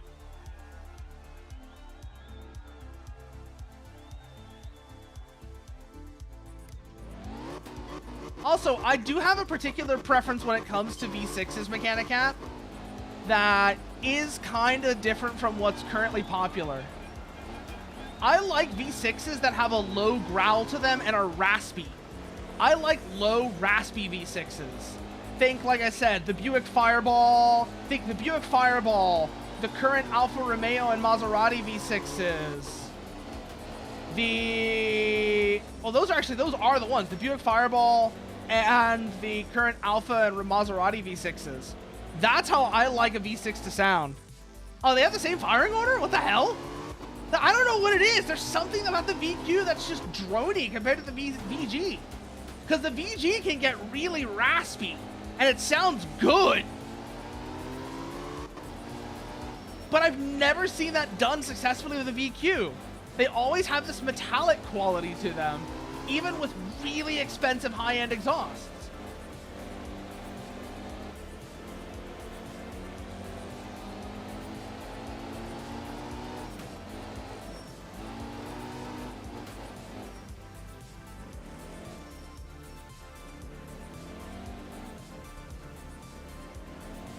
The Buso's fine, but again, it's sort of the opposite of the sound I really like from V6s. The Buso is very high.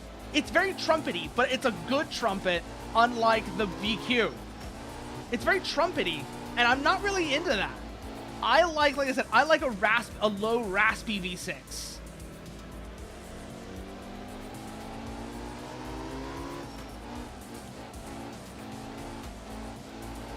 Another good example of a sound that's of a similar sound that I'm talking about here. Oh, this is a straight 6, not a V6.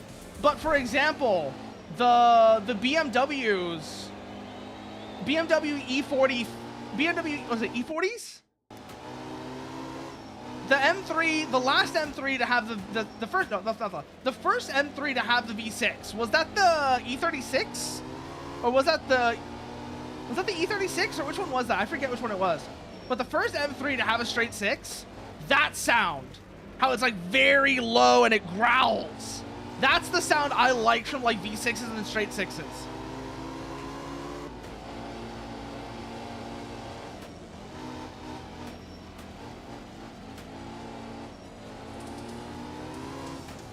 It's the same way like the Enzo. That's another example. It was the E36? Yeah, okay. But you know how like the E36 growls and it's very low for a straight 6? Unlike, say, the Supra or the Skyline? That's the sound I like from like a V6 or a straight 6.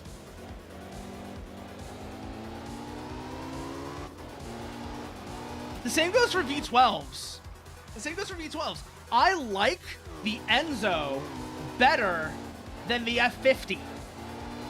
I like the Enzo better than the F50 or the LaFerrari just based on sound alone, just from the sound. Same reason I also love the Lamborghini Diablo. Again, very low growling note to that engine.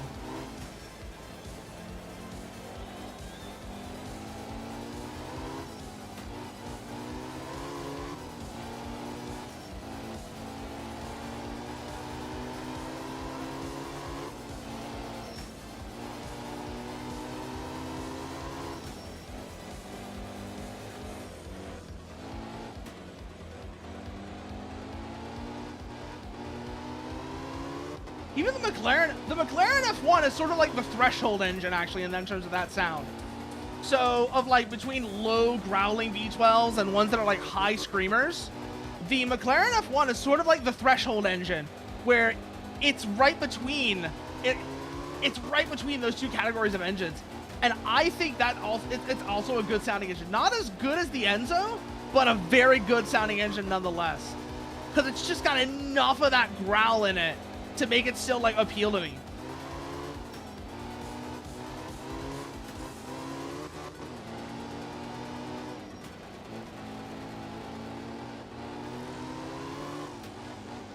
I have a bit of a rule of thumb, actually.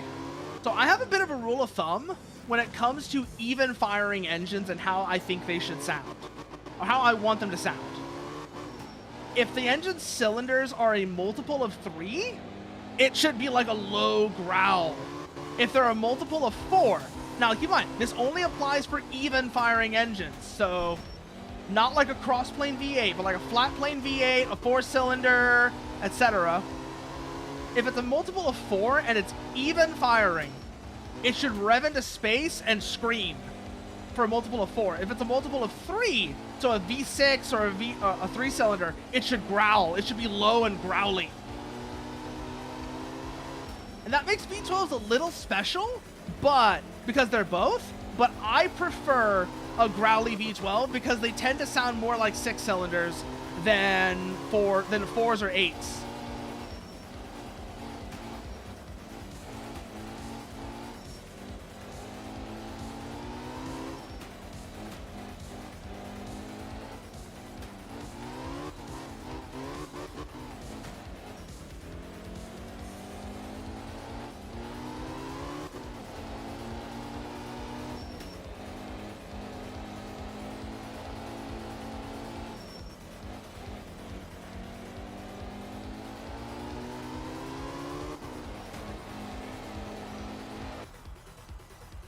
You like that low growl? Yeah, no.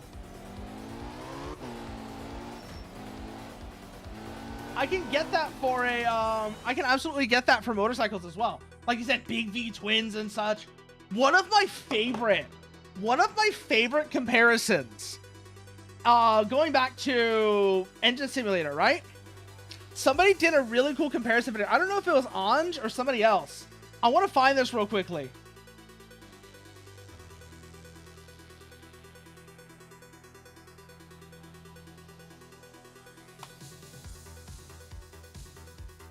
Found it. So somebody did a comparison between various crank angles on twin-cylinder engines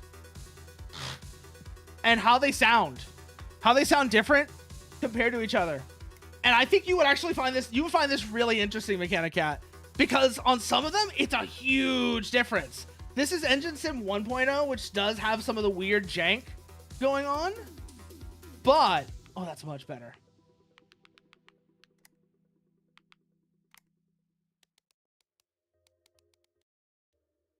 But I think you would find this interesting. So where is browser capture? Pull you up. Make sure browser audio is also correct. No, go back in there. I didn't want you to pop out. I think you'll find this kind of interesting, actually. This is, like I said, this is just a comparison of different firing angles for twin-cylinder engines. And the way each of them is a little different from each other is really, really cool. Like I said, it's Engine Sim 1.0, so it has a bit of weirdness to its sound, but it does give you an idea, at least, of what's going on here with it. And I think it slows it down so you can see the firing interval, too. This is actually, yeah, it's really cool. There's another one as well that while we're on this, I actually want to go into as well. Another Engine Sim video I think is really cool. I want to dig up real quickly while I'm doing this, because I think it's also another really cool one. Let me see if I can find this real quickly.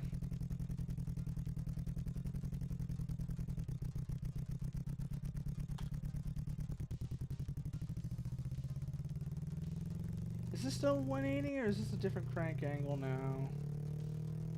I think you changed the crank angle. I forgot to check. Yeah, this is definitely a different crank angle, but I'm not sure which one.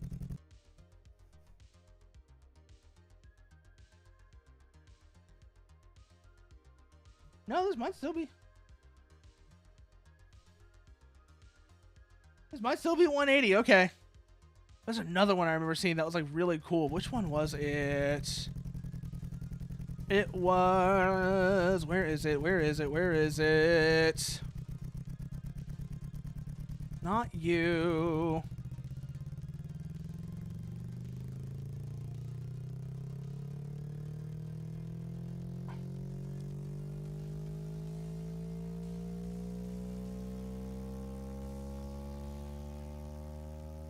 The sound of a Thruxton 900.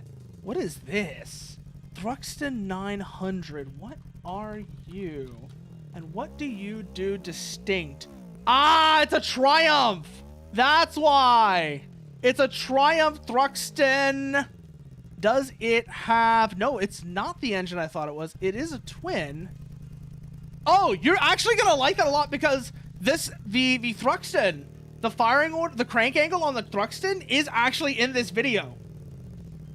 This one I really like. I think this is the 270 crank. I really like the sound of the 270 crank in particular.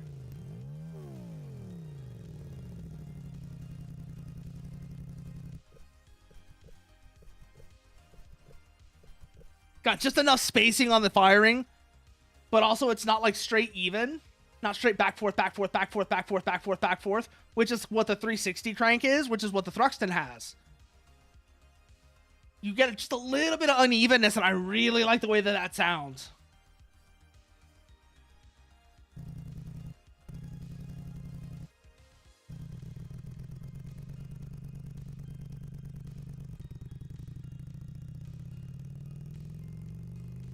Because it's got a bit of a clatter to it, is the only way I can describe it. There's a bit of a clatter to it because of that unevenness, and I really, really like the 270 crank. That's the 270 crank.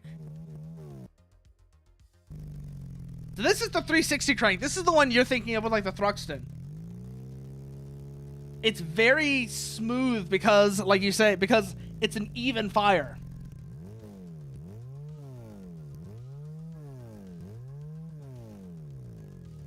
And like I said, this is Engine Sim 1, so it's going to have some weirdness to it.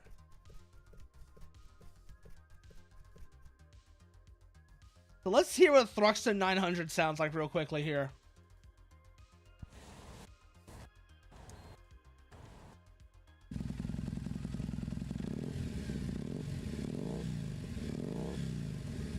Yeah, that's not a bad sounding engine, but when it comes to Triumph bikes, I really like their 3 cylinders. When it comes to Triumph bikes, I like the way their 3 cylinders sound. With the T-plane crank, which is it's a very distinctive sound.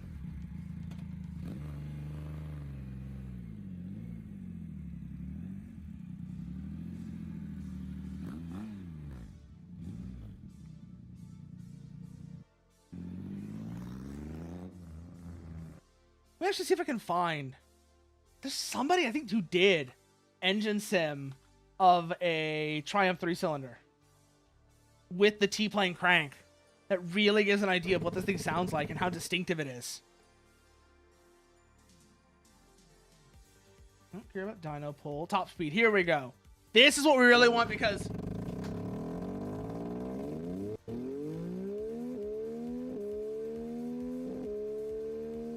I don't think this has the T-plane, actually. Let me see if I can find that. Yep, T-plane. There we go. This is what I want. This.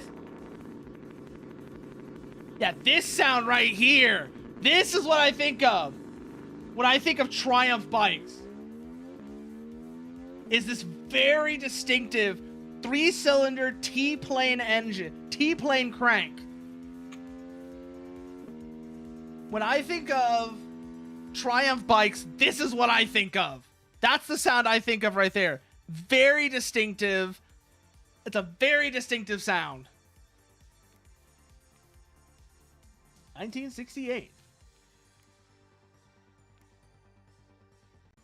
Do I want to stick with the 911 or do I want to swap things around a little bit? Rear-mounted engine, twin carburetors, and the first in its class with disc brakes on all wheels. More importantly, it had an integrated espresso machine attached to the radiator, which was activated with the press of a button by the co-driver if stage times were lagging. The level of fuckery that they were doing with this is great. Crashes? Yeah. It won the Italian Rally Championship 7 times, where crashes to the sea were common, since it could be driven back to dry land with its watertight hull, compass, and drivers that were also sea captains. They had so much fun with this. They had so much fun with this. The 220 earned its fame for being the #1 headache for bankers, police officers, and insurers, and to anyone that was against this car in a race. Rumor has it, the shape came around after the design engineer accidentally sat on a baguette.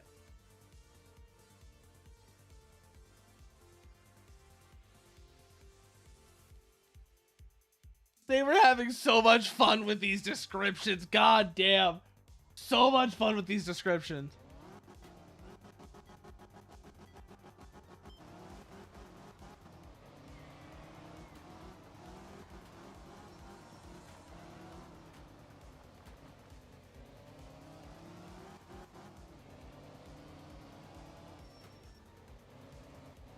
So also, Mechanic Cat. So you know I've been playing. I said I've been playing. You notice I've been playing Darktide recently, right?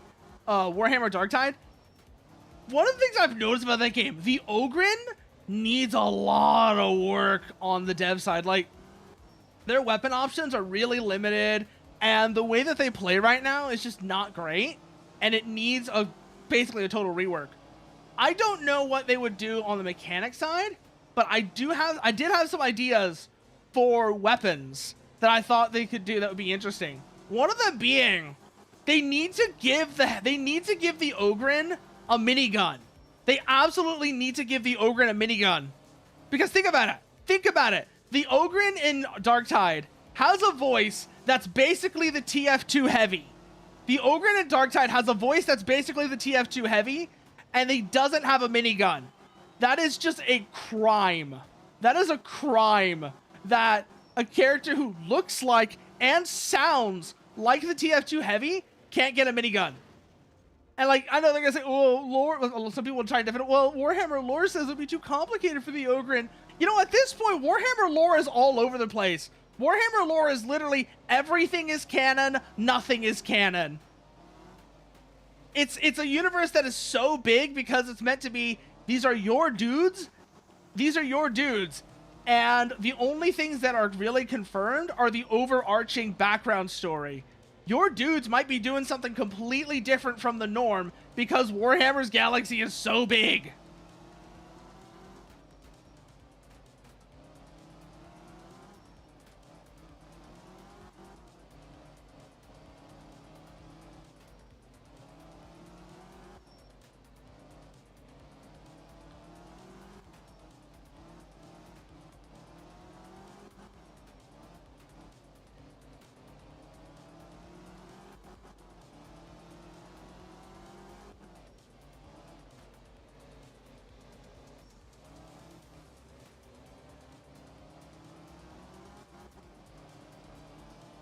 And that's just on top of the fact that, you know, Warhammer is inherently silly.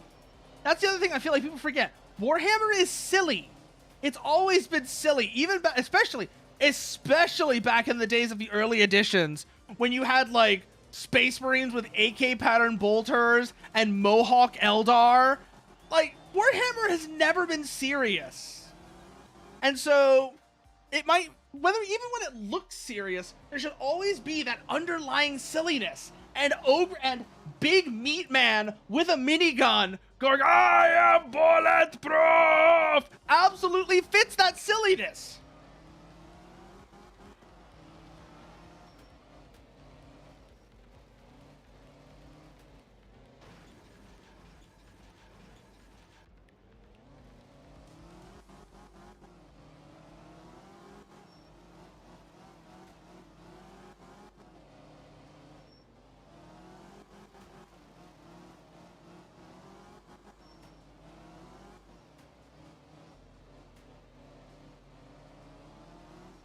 Oh no, Has got into Warframe, oh no! He might have already been in a Warframe, but he just picked it back up. I have a feeling this is my fault because I recently found my old Warframe account and I've been digging through all of it to see what I was doing back when I last played it. And oh man, I have no idea what I'm doing in that game. I don't know if I'm ever going to play it on stream. Not anytime soon because I need to change the account's name before I do. And that means giving DE money, unfortunately.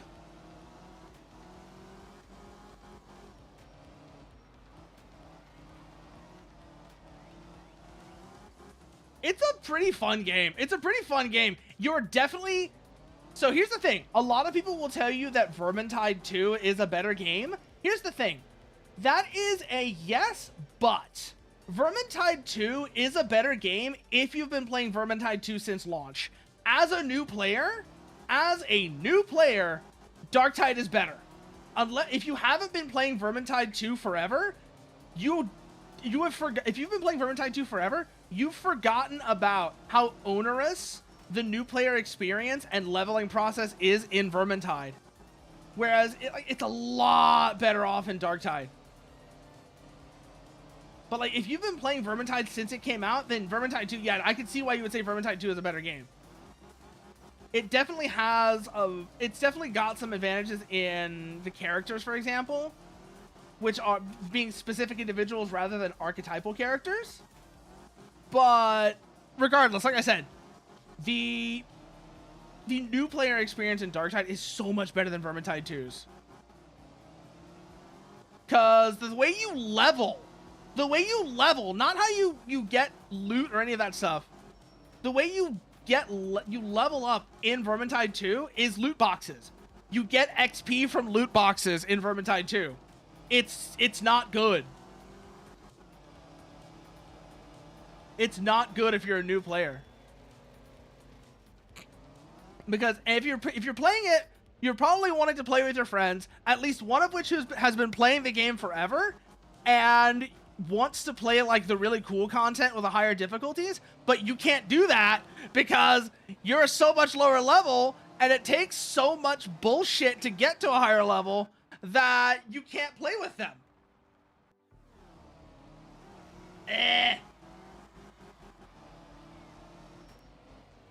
Yes, I do want to start over. That was awful.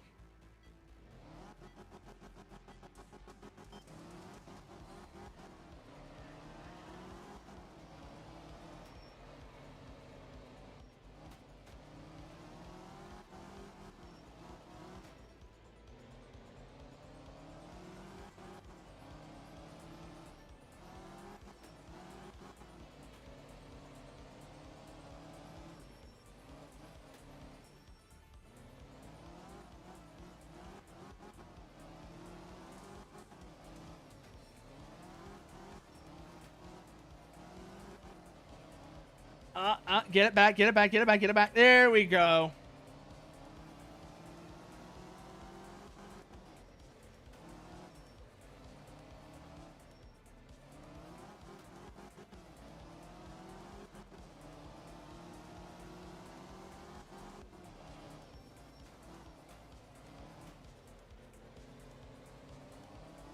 And so yeah, like I said, no, but yeah, Darktide is legitimately a fun time. I would say obviously it is a game I would definitely say wait until it's on sale. It's not worth buying at full price, but if you get it on sale, it can be a pretty fun time. Like I said, they need to do something with the Ogren. They need to do something with the Ogren because right now the Ogren is in a terrible spot. They need to do something significant with the Ogren. Because compared to the other two, the other three classes that are in the game right now, Ogren does not play very well.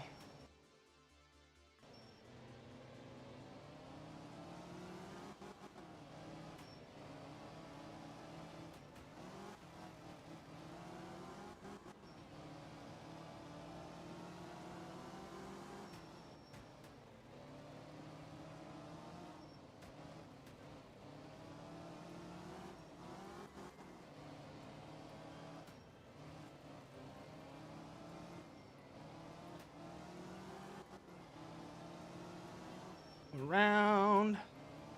Take a right here. Whoo. Okay, we're good, we're good, we're good, we're good, we're good, we're good.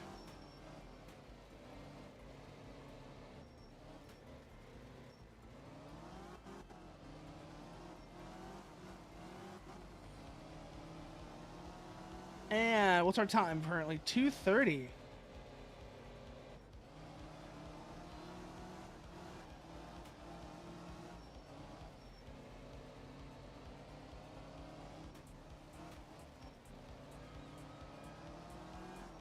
Around, come around. Yes!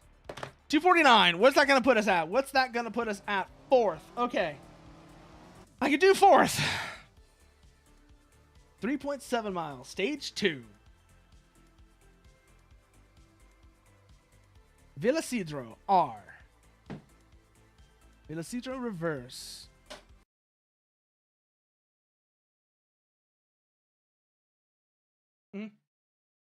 Yes.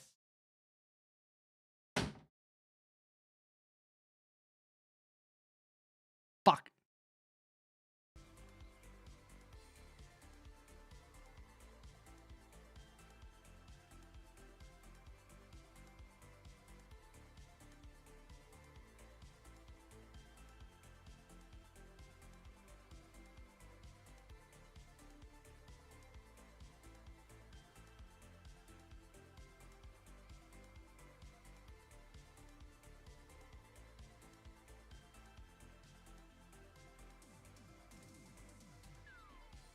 I was trying to mute my mic there. I'm sorry. Somebody came in and said something.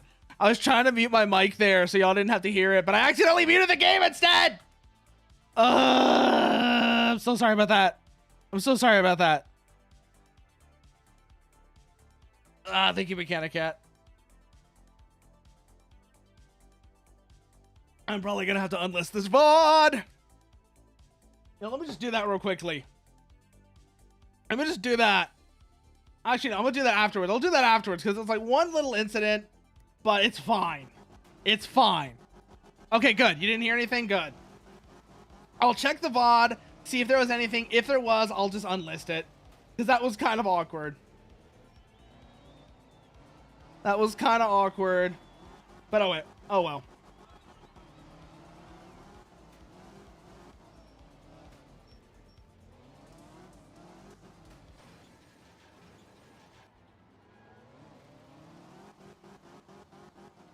Ah, fucking now I'm like all kinds of off.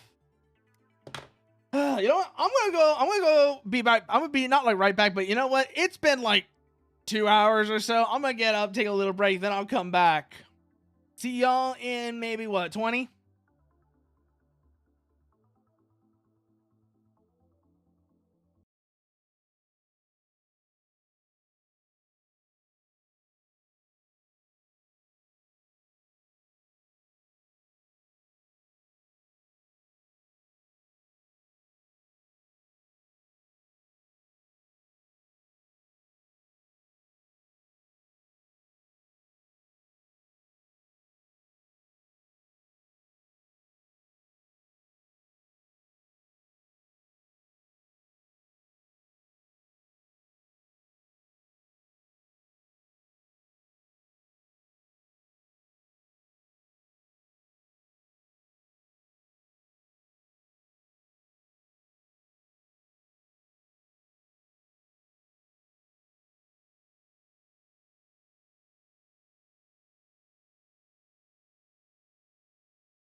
Hello, and we're back. Sorry that took so long. Sorry that took so long. It took way longer than I expected it to. I am terribly sorry to everyone who is still around. But we're back now. We're back now, and we've got the rally going. We're back now. We're gonna get the rally going again. Give me 1 minute to get this actually set back up correctly audio-wise. It's gonna do some weird stuff for a second. Just hold on. Hold on. There we go. And that's back, that's back, that's back. Bring that back down. And then career. Where were we? 1968. That's where we were. Stage 2. Velocedro reverse. We're trying to do this correctly, hopefully, this time.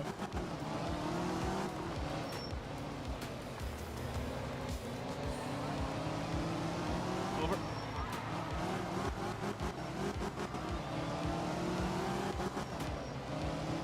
This isn't the 2002 Turbo, but that does remind me, actually, I saw in Assetto Corsa, there's some really good, there's a neat mod for, it's called the DRM series, which was a German racing series in the 70s that has some absolutely wild versions of the BMW 2002 Turbo, where, like, people always talk about the CSL, the 3-liter CSL Batmobile, right? These things make that thing look, tame. The 3-liter CSLs, the 320i turbos, like next to the 2002 turbos or the 320i turbos, the 3-liter CSL that everyone calls the Batmobile, it looks tame by comparison. These things were absolutely wild because they have all the crazy aero going on, but on top of that, they often have these like insane tires, and they're, as the name suggested earlier, they are all running massive turbos, and these are 70s turbos, by the way. These are 70s turbos, which means turbo lag is yes. Turbo lag is a full-on, is a yes. There are like whole seconds of turbo lag on some of these cars. That is that is the kind of turbos we're talking about here. Just absolutely brutal amounts of turbo lag. Where you would put your foot on the throttle and be like, nothing, boost, all at once, and it felt like somebody kicked you in the back, kick you in the small of your back and knock you out of the car if you weren't strapped in a 5-point harness. And on top of that, you have to consider what that does to the rear tires too. The amount of turbo lag that they're talking about there with these cars is just absolutely bonkers. Because these things were running enough power. They weren't quite IMSA GTP levels of power in terms of turbo boost like the Toyota Eagles, but they were running insane levels of boost, like the IMSA Eagles or the, oh shoot, we got on the podium with that. That's what I'm talking about. I want to get higher, but we're starting to get onto the podium now. Hell yeah. What was I gonna say? Oh yeah. So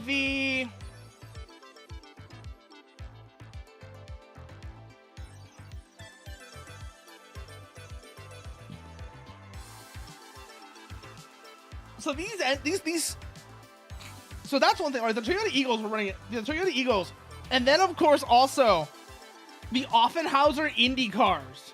If you want to talk about just truly insane levels of boost, you got to talk about the Offenhauser Indy cars from like the early to mid 70s when boost was unlimited. Because this engine, the Offenhauser engine, was incredibly strong. First of all, it had dog shit flow, which is why they fell off once turbo boost was limited. they don't breathe very well on their own. They need they really need that boost to work. So when they limited boost later on, better breathing engines that flowed better took over. But the Offenhauser Indy engines, when boost was unlimited, were monsters.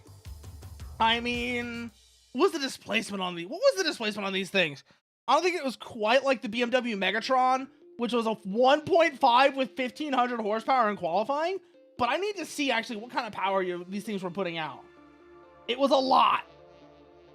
Let's just get that out of the way right now. It was a lot. But I'm trying to remember how much it was. Over 1,000 horsepower. Okay. Mechanic, if you're still here, this is going to make you go kind of nuts when you hear these numbers. So it was a 2.75 liter engine, 2750. It was a 2750 cc engine running 3 bar of boost in the 70s. 3 bar of boost on a 2750 cc engine in the 70s. And that made over 1,000 horsepower. Like I said, not quite as insane. Actually, this is not quite as insane as the Toyota Eagle or the BMW Megatron, but it's still, that is a lot of power. I think people don't really appreciate just how much power and how much turbo lag that is. That's the other thing. I mean, again, it's just the turbo lag that comes with that is ridiculous. The BMW Megatron, I know, for example, you probably know this one, Mechanic. Again, like if you're still here, you know this one. It was an engine. That was a car that the cars that had the BMW Megatron, those were cars that had turbo lag that could be counted. Like you put your foot down, 1, 2, 3, boost. You could count how long the turbo lag was. It was so insane. I've never driven this thing, huh? Maybe I should drive this thing. Oh, we're going to Norway.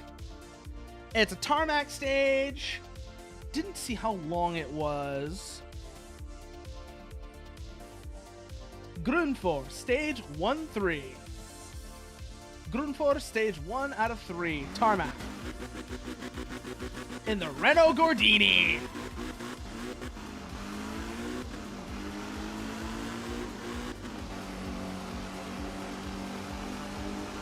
Oh yeah, like this sound right here, this would be a good sound for the Mini. Actually, now that I'm thinking about it, I was mentioning earlier how the Mini sounds like it's got a V6 in it. This would be a good sound for the Mini, actually, because it is I remember it being like a fairly snorty engine for how small it was, because it didn't rev very high.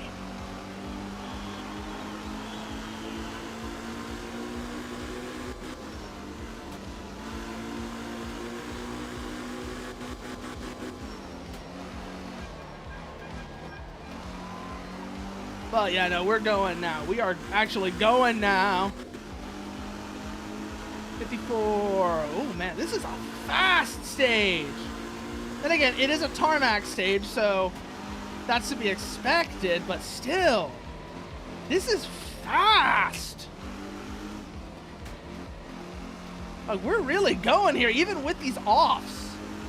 You can only imagine what the lead time is, the top time on this is gonna be. It's going to be under 2 minutes, guaranteed. The first place time on this is going to be under 2 minutes. That's how fast this stage is.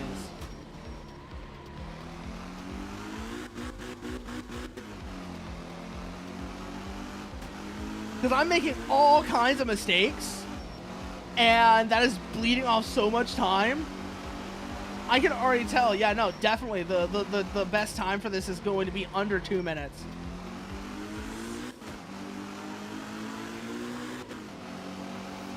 Just there's no way it's not. There's absolutely no way this is not going to be under 2 minutes for the best time. Even in these little, like, kind of slow, even in these Group 2 cars that don't even reach 100 miles an hour, there's no way best time is over 2 minutes. which means that my time is probably going to be horrible. Like, outside the top 5, bad. That's how bad we're talking here. I'm going to be outside the top 5 with how bad this time is. So they're like 2.5 minutes. 2:32. Where's that put us for the stage? That's 3rd. That's 3rd for the stage. Wow. Wow. Okay, never mind. Not as fast as I thought. I guess these cars are actually slow enough that they're still going like that. Okay. Because we are 5, 6 seconds, just under 6 seconds off lead. Okay. Which means we're in 3rd, which is better than I expected. Way better than I expected. And now it's snow time. This is where I'm going to lose all that time I got. Big O! It's snow time! Big O! Big O! Big O! Bow, bow, bow, bow, bow, bow. Bow, bow, now. Ba-dum, bum, bum, bum, bum, bum, bum, bum. Ba-na-na-na-na-na. Na-na-na-na-na. Wa-na-na-na-na. Big O! Whoop, whoop, whoop, whoop! Big O! Big O, big O, big do. Ah! Fuck, fuck, fuck, fuck, fuck, fuck, fuck. Get around, get around, get around. There we go. Come around, come around.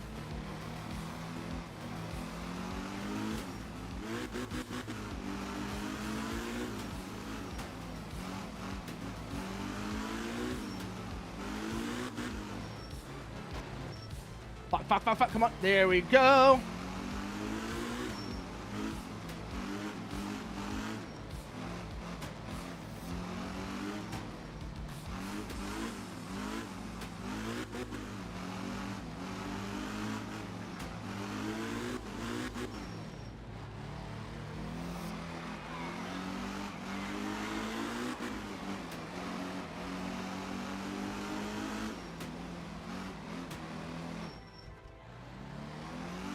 Around.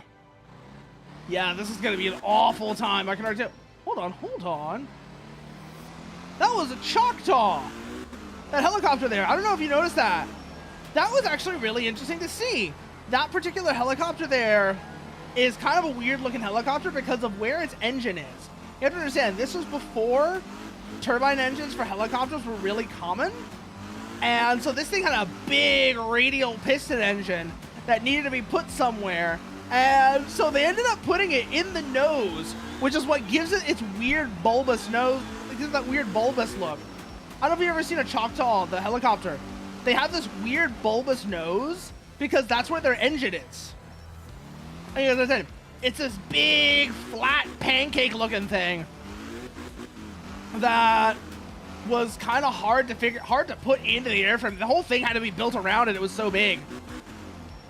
Some other helicopters, oh, it's hardly the strangest solution that helicopters had to engines that are a fairly significant portion of their size. It's hardly the weirdest. A bunch of Soviet helicopters, for example, put the engine in an external pod, and not just Soviet helicopters. I think we did it as well for a couple heavy utility ones. We put the engines. They put the engines in an external pod and then have that connect back to the rotor gearbox through like a somewhat covered, oh god, that was a terrible time. 10th. Good lord. But now that I'm thinking about this, I want to show you this thing so you can understand what I'm talking about here. Was at the H-34. Okay. So this is the helicopter I'm talking about. So you can see what I mean when I say the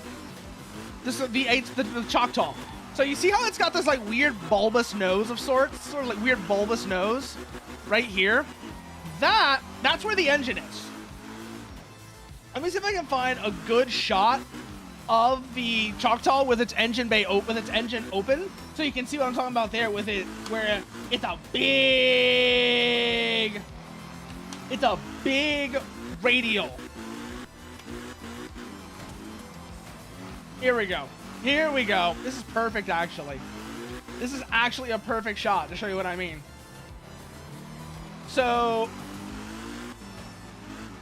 some helicopters would do stuff like this similar. I don't think any helicopters did this. Some airplanes did that to let cargo roll in and roll out. That is not the case here. That is not a cargo thing. That is not for cargo handling. It is entirely for this right here. Like, you see this big flat pancake that's up in the front? That's the engine. That's the engine on the H-34. It's huge. It's huge relative to the rest of the helicopter. And it has to go up through here to get to the rotor gearbox and then run all of that shit. The Choctaw, and that's why the Choctaw looks so ungainly.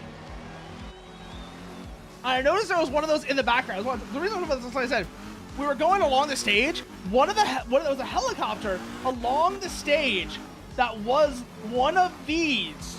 It was one of these right here. Just sitting there in bright rescue yellow.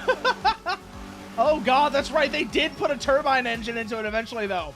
There was actually was it the Wessex? It was a British one that did this. Yes, it was. So that's the Choctaw, right? It has the big ungainly nose for the big piston engine. And then the British decided they were going to put a turboshaft engine in it, which makes sense, mind you. They're more efficient than piston engines. You can get more power out of less weight, and they're lower, and they're just overall better suited to the role. But this is how they did it. This is how they got the turboshaft engine into the Choctaw airframe. They basically just took the nose, they put a big lip on the front of it for the intake, and then they put the snorkel off to the side for the exhaust, which is blowing across the cargo door, by the way. So that's gotta be fun. That's gotta be fun. Maybe it's angled well enough that it doesn't really affect anyone here, but I kind of doubt it. The heat from this must be really unpleasant if you're coming out the car, if you're like anywhere near the cargo door. The heat and the noise must be really unpleasant if you're anywhere near the cargo door for any extended period of time. But also, it's just hideous. It's really goddamn ugly. Because again, it's like you got a mouth there. And like, that's what it looks like a frog, but not a cool frog, you know what I mean? That's the only way I can describe it. That is, comparing it to stuff doesn't make sense. It's just the noise. I want you to imagine the shape my face is making when I'm doing that noise. That's what that looks like. That's what that looks like. And then again, like I said, the exhaust. This has got to be miserable for anybody who's actually loading and unloading stuff from this thing. Just the heat and the noise. But, I mean, it was an early effort, so you got to give it some slack. But I'm still going to have a laugh at it because it's really goddamn ugly. It's really goddamn ugly.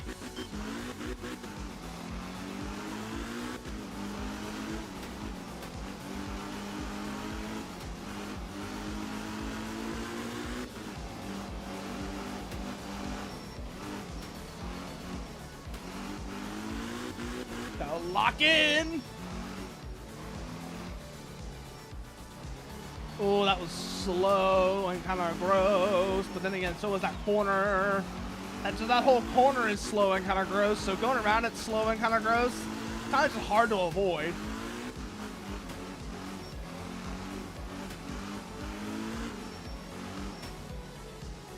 Understeered.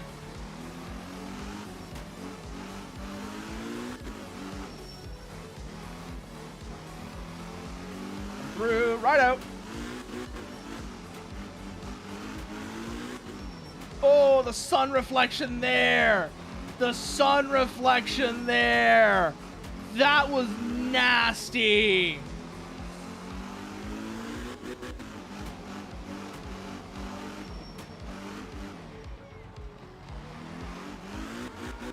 That was super nasty there, that sun reflection. Just out of nowhere, obscuring the stage! Not out of nowhere, you know, like really... But those are the helicopters right there, actually. You can see them again. They're both, I forget what the actual, the civilian name for it is, but those are H-34 Choctaws. That style of helicopter there with the, again, that's like it has the big bulbous nose.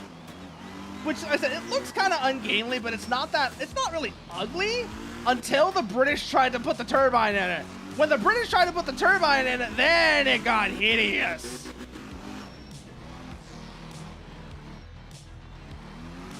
But at that point, it was very much a case of, are you sure this is a better idea than just a new helicopter?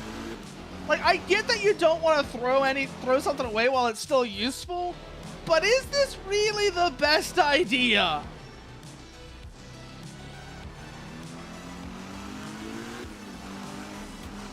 Like, there is a point. There is a point where something you're doing to modify older pieces of equipment to keep them up to date, you have to start wondering, is this really a good idea, or would we be better off buying something new? And, like, you can make the budgetary arguments and such, but at the end of the day, the process of converting them like that still costs quite a bit. And in some cases, it can cost more than buying a new thing. It's like whenever, right around the early 20th century, right around like the early beginning of World War I. Wow, we're still in third. We're still in third, huh? That's interesting.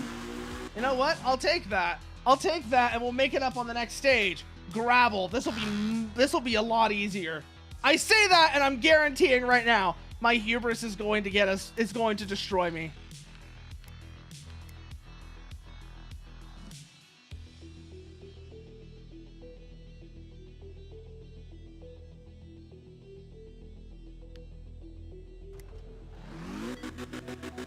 Oh boy.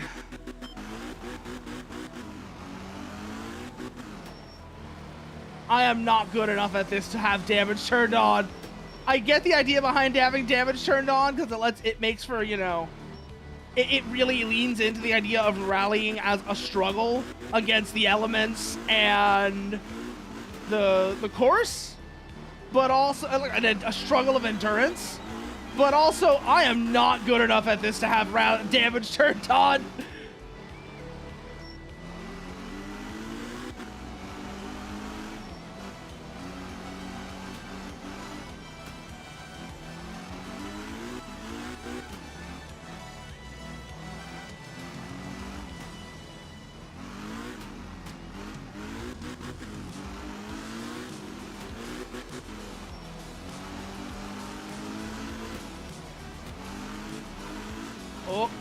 Oh, we tapped it, but we're fine. We tapped it, but we're fine. Oh, fuck. That was gross.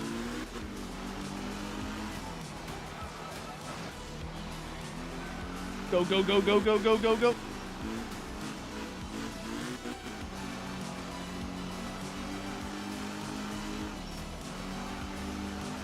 We want to be on the gravel. We'll be slower in the snow, so we want to stay on the gravel as much as possible. I wonder what that name is a reference to, because some of them I can obviously point to and tell you what that's referencing. Like Stop is Castrol, the Rhino is Marlboro, but I don't recognize some of these logos. And that's kind of annoying. I wish I knew what some of these sponsor logos were. There's every once in a while, there's ones I don't recognize, like the exhaust one. I don't recognize that one. I think the oil one is Total, the French oil company. I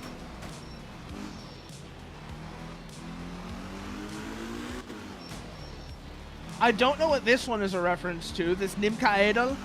That's the Norwegian flag, of course I know what that is.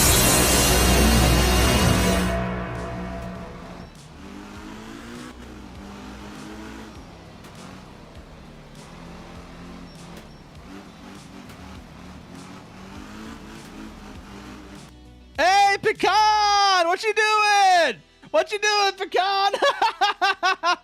Yes, I know, my lines are terrible. My lines are terrible, believe me, I know. Trackmania. How's that going for you? I know they're atrocious. But yes, anyone who is new here, you can call me Furo. Artificial Nephilim. What does that mean, you might be asking? Well, you're gonna need a dead angel, which is gonna be a bit of a bitch to get, but if you can get one of those, that's the hard part. Oh, that's the hardest part done. That's the hardest part done. If you can get your hands on a dead angel, that's the hardest part done. Then you're gonna need some pretty high level necromancy, which if you have a dead angel, I guarantee you have access to. I guarantee you have access to that. Then you're gonna need someone's soul. And you're gonna need to use the high level necromancy to put the soul in the dead angel. Once you've done that, well, hold on for dear life. Especially if you're putting your own soul in there.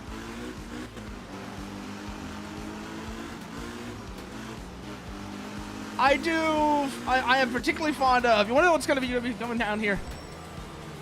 Oh no, the ad! Oh no! No, not the ad!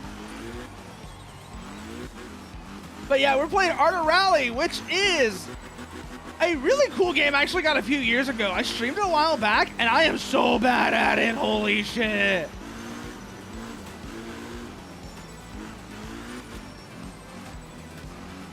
I am so bad at this. But yeah, no, honestly, you don't know what to expect here. You've been here before with Pecan. You know I do flight sim stuff, but also along with that, I want to try doing it more, but I want to do more TTRPG stuff. Well, not just TTRPG, tabletop stuff in general. I want to do TTRPG stuff. I want to do more TCG stuff as well. And also TCG, board games, all that. I want to do more of that. The Arkham Horror series, now that that's done, I got to find more of that to do. I'm planning on doing a progression series for Shadowverse Evolved with some people as well. If you're interested in that, let me know, Pecan. If you're interested in joining a progression series for Shadowverse Evolved, let me know. Oh God. Can I save it? Yes! Yes, I can!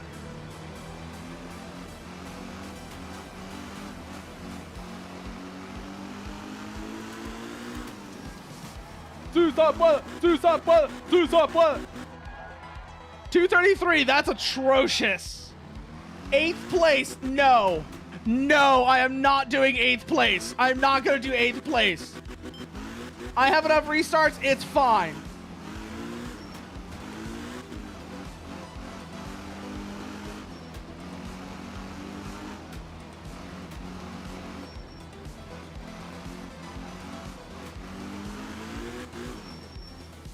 Oh God. Oh God.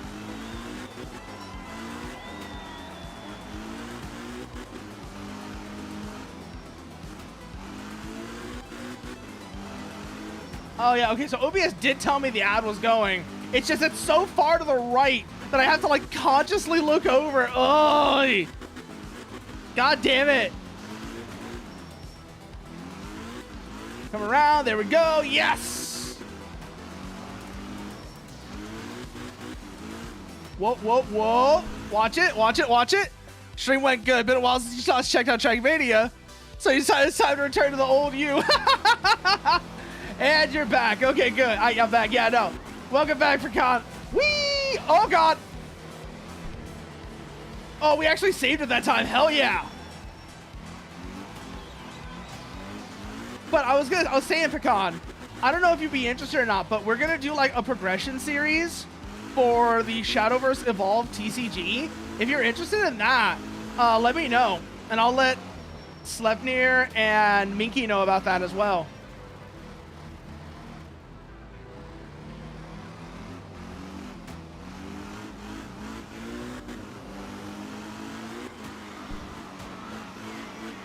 As cool as that'd be, you're not, yeah, that's fair enough. That's fair enough. I just thought I'd offer because, like I said, try and get more people into it. Because, like I said, I want to do more tabletop stuff. I really want to do more tabletop stuff, and TRPGs are super hard to organize. So I'm also like trying to do it in more like board game and card game stuff as well.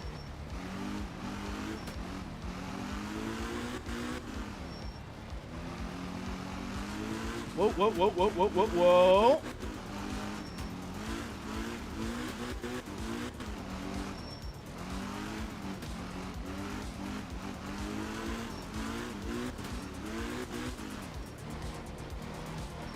Oh, oh, that was actually kind of cool what I just did right there. Brakes, brakes, brakes, brakes, brakes.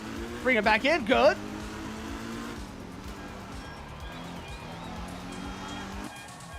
And 234. Where's that put us? 9th? That was worse? That was worse than our last one. I felt like a cool guy on that one. I must have spun out somewhere.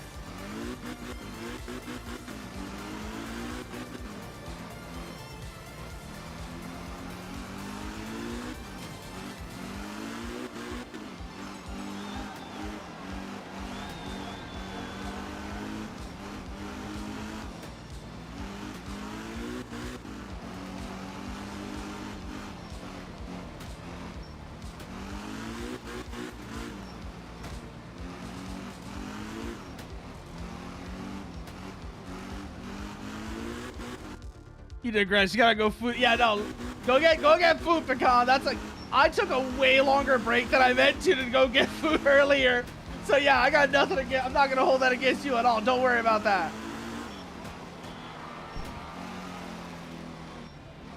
Ah, that's probably what it is that's fucking me up right there. Is that off right there probably fucked me up. I probably did that really bad last time.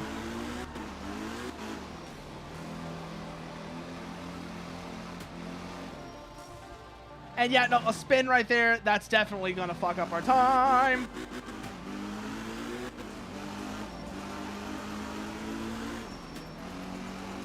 We'll see what we get this time. Not optimistic though.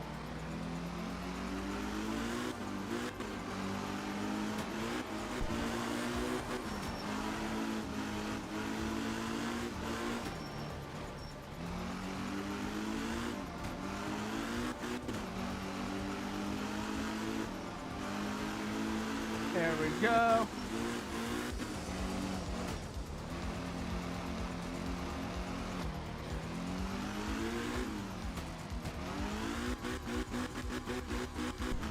Got it. Oh, yeah, no, that's going to ruin our time.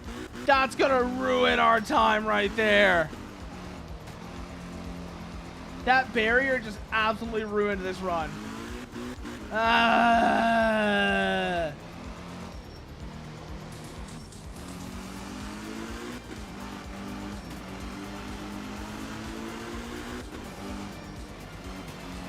We're already over like 240. Yeah, no.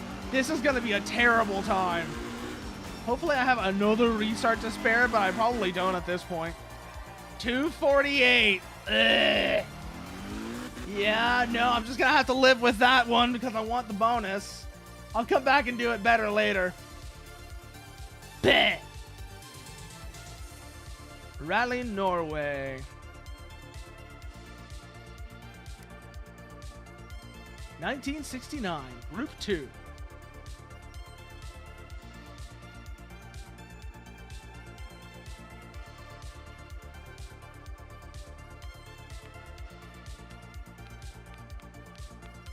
That one was abysmal. That one was abysmal. I'm kind of thinking I'm gonna go back and try the Alpine again because I like this car. I like this car, even though it's kind of vicious to drive because the back likes to step out. It's just a fun car. And now we're in Africa. I think this is supposed to be Africa. It looks like it. Oh, should I just say where this is? No, this is Sardinia. Okay.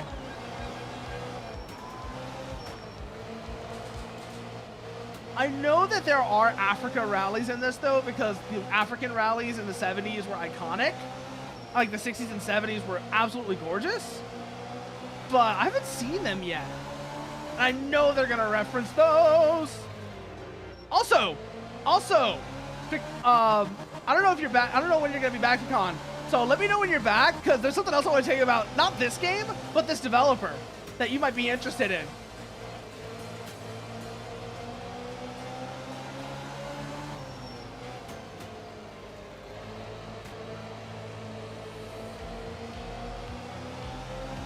Back through here. Nice and clean.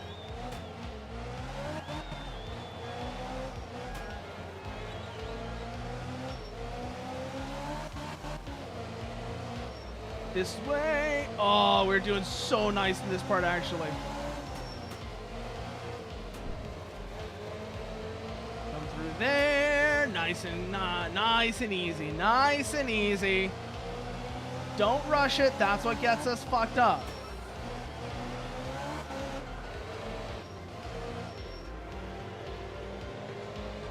God, when I get to the Group B cars, this is going to be terrifying because those things are going to be insanely fast.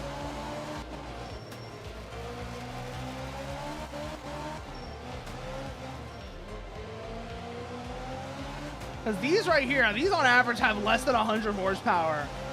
But those things are going to be like 5 times as much power as these things. Yeah, they're going to have like 5 times the power of these. So Group B is going to be terrifying.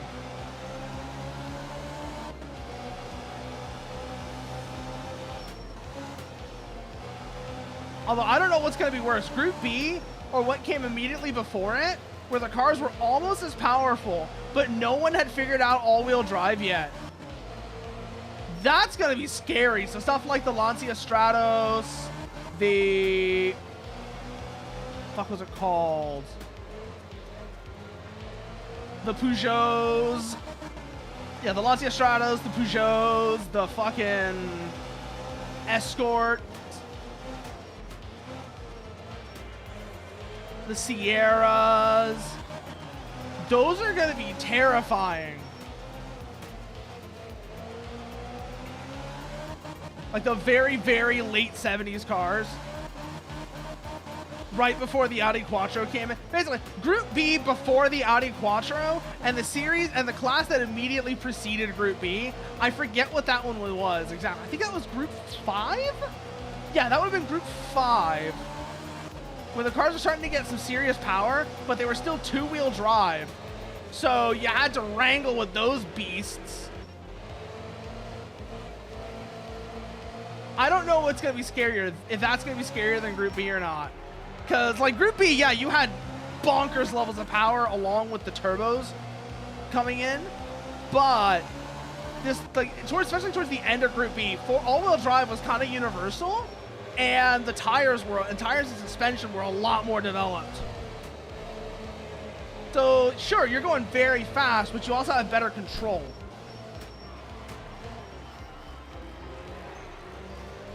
And I'm not sure what's going to really matter more. Is it going to be how fast the cars are or how hard they are to control?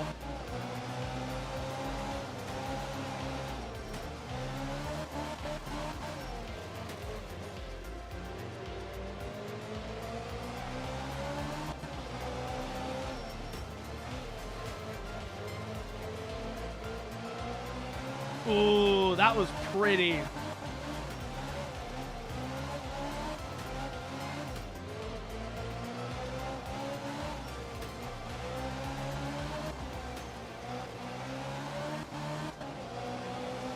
There we go. Let's see. 439. What's that going to put me at?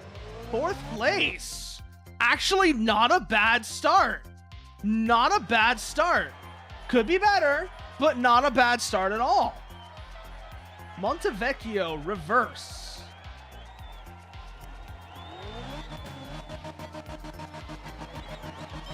Still trying to figure out what exhaust is a reference to, because all of these sponsor banners are references to real, typically historical racing sponsors. So for example, there's a Castrol logo, I think there's one for the French oil company, Total, as well as one for Elf, but I haven't seen that one yet. No idea what the Japanese one is for. That might not actually even be a historical one. That might just be a current one. Something they made up completely. But I know there's like Marlboro, Castrol, Total.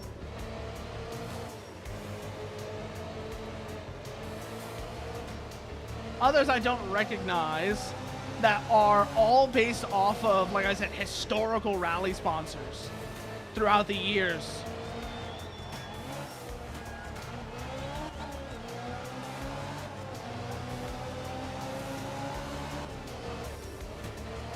Six cans, I'm betting, is some kind of beverage.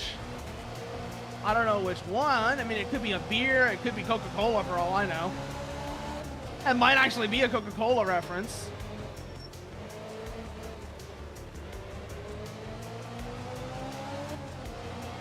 Let's see what else we got here that I recognize. Versprung is a suspension company, but I forget which one. There's the oil one, which I think is either a reference to Total or... No, it's Occidental. It's Oxy. Occidental, which is, I want to say, also a French company. It's I'm pretty sure it's a European company. Righto, that's the Marlboro logo.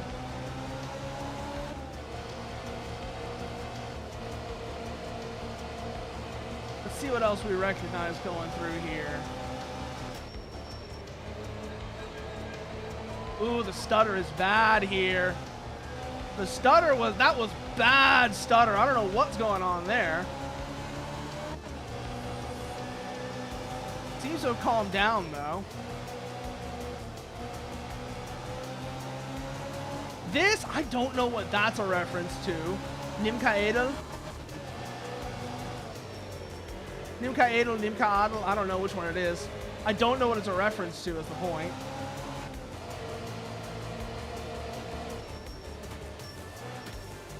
I think this is Occidental Petroleum. Also often seen as like Oxy for short. It's either Occidental or Total, which is one of the big French oil companies. This is Rally Art. I know this one. That one's easy.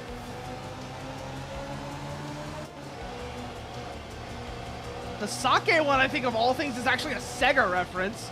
Because, you know, Sega Rally. But I'm not actually sure. I think that is a Sega Rally reference, though. I don't think I've noticed any other banners that I haven't called out yet. That one, I don't know what that one is. Well, kind of hard to say. Righto. 7th! Damn, that was sloppy. That was sloppy. Ugh.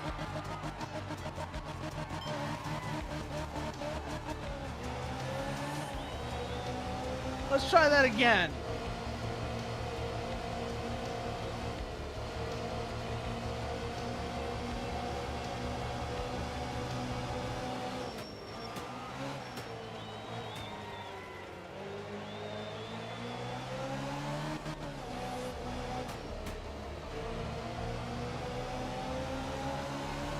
We're starting to get an idea of what the stage is actually like now, which is very much helping.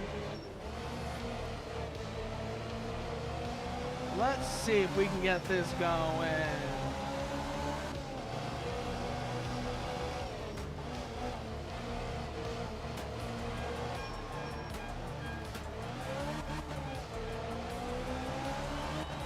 Ooh. That probably looked incredibly cool if you were like one of the spectators and the car came by doing that.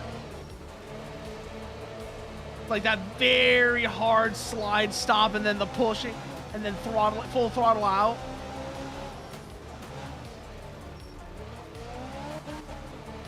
That would have looked incredibly cool as a spectator. I guarantee it.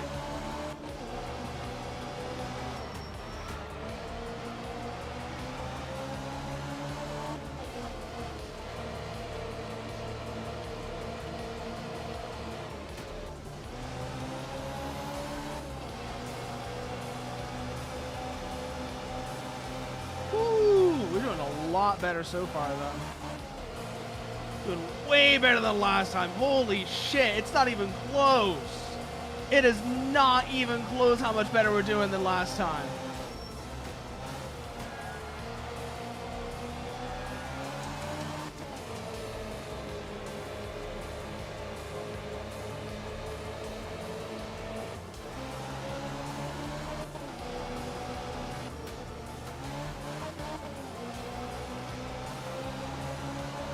Seriously, I want to know what this is a reference to, because I'm pretty sure that is a reference to an actual company. I know most of these are, to some extent. I just don't know what all of them are off the top of my head. Like, I know some of them are, like, I know the Marlboro one, and then there's this one, which I think is Occidental Petroleum. And there's one for Castrol I've seen as well. I'm trying to think if there's any others I recognize.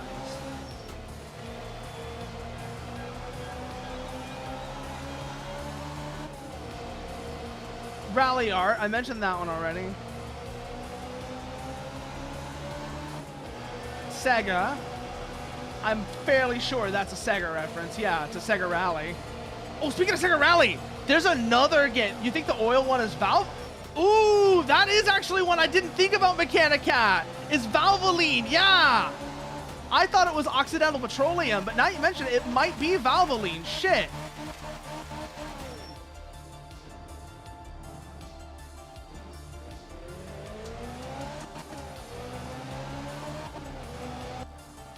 Oh, that spin fucked us over so bad. That spin fucked us over so bad. Oh, you didn't miss much. We're going on. We're in 1970 now at San Gavino Monreal in Sardinia. I'm running the Alpine A110 because honestly, that's the same reason I took way longer than I thought I was going to, Mechanicat, for the exact same reason. I went and got food. Don't need to make any repairs, but I might as well clean the car. Because I was saying, I am not good enough at this game to have damage turned on. I am very bad at this. I do not need to have damage turned on. Oh god, the frames. Oh god, the frames. What were the frames doing there?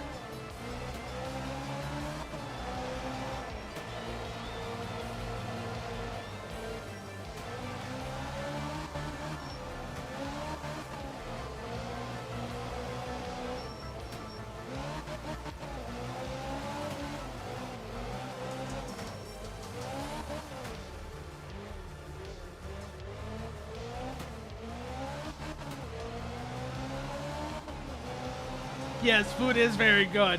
I like food. Food is good. I like food. Food is good. To be fried. I like food. Food is good. I wanna to be a clone.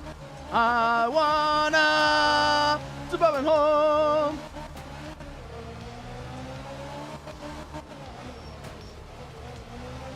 You know, for a second, I thought that rock was a giant sheep. I don't know why, but I thought that rock was a giant sheep for a second. Like, I think it was the color and the shadows made it look like it had legs. I thought that was a giant sheep for a second.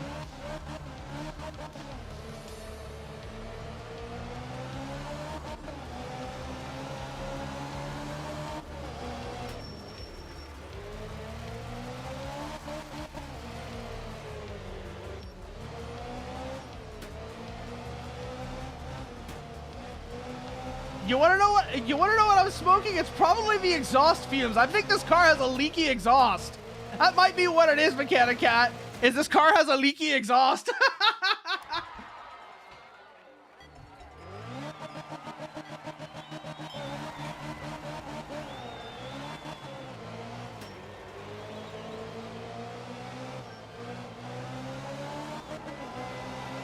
Come on.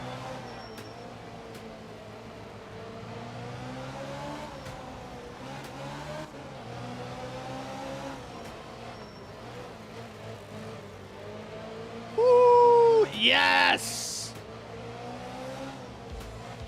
Oh, also, we talked about helicopters earlier, Mechanicat.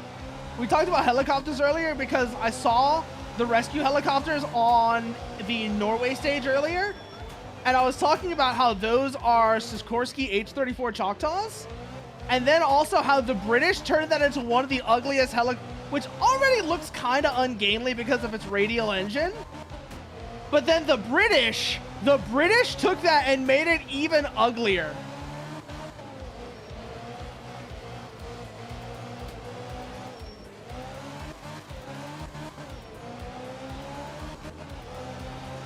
Because they made that into the Westland Wessex, which was basically, they took a Choctaw and they put a gas turbine engine into it. Oh yeah, no, if you haven't seen it, Fuse Hunter, you need to go look at the Westland Wessex. It's hideous. It's absolutely hideous. I'll pull it up on screen actually in a minute. Once I get through the stage.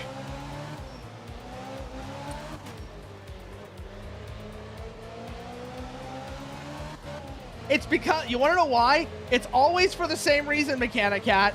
It's because they were trying to save money. It's always for the same reason. It's because they were trying to save money.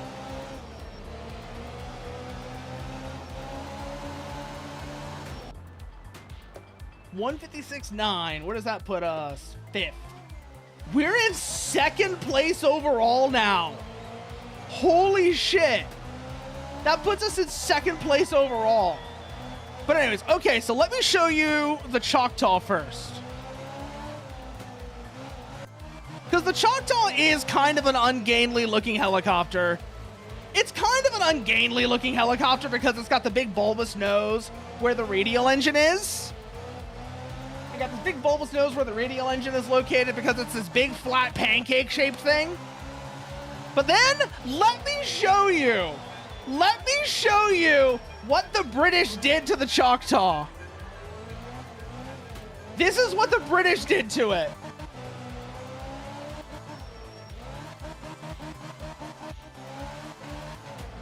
Like they put the intake there. That's the way I was describing this thing. The only way I can describe the way that the front end looks here with the intake mouth is by making a noise. And I want you to imagine like the shape of the face that I'm making to make this noise. It's like a mouth. Mouth. That's what it's like. That's what it looks like. And then you have the exhaust sticking out the side like that right here. You know, anybody who is working in this cargo door is miserable because the heat and the noise coming from this right here, it's got to be deafening. It's got to be absolutely deafening to be around the cargo door of this thing.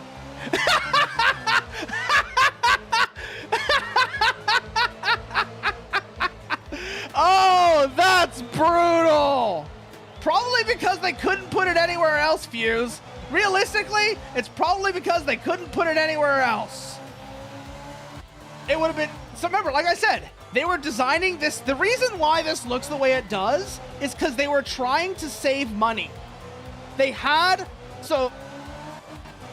A little bit! I can see where it comes from. Like, there's a bunch of shit mashed together. But... So the reason this looks the way it does is they were trying to save money, because this is always why, whenever the British make something that's hideous, that's why. It's because they were trying to save money.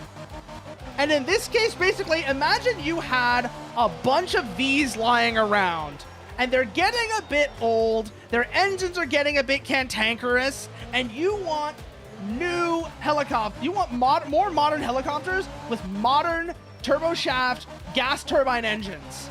You could go and buy a new helicopter, or this is what the British were thinking.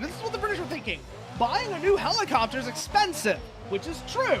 Buying a new anything is expensive.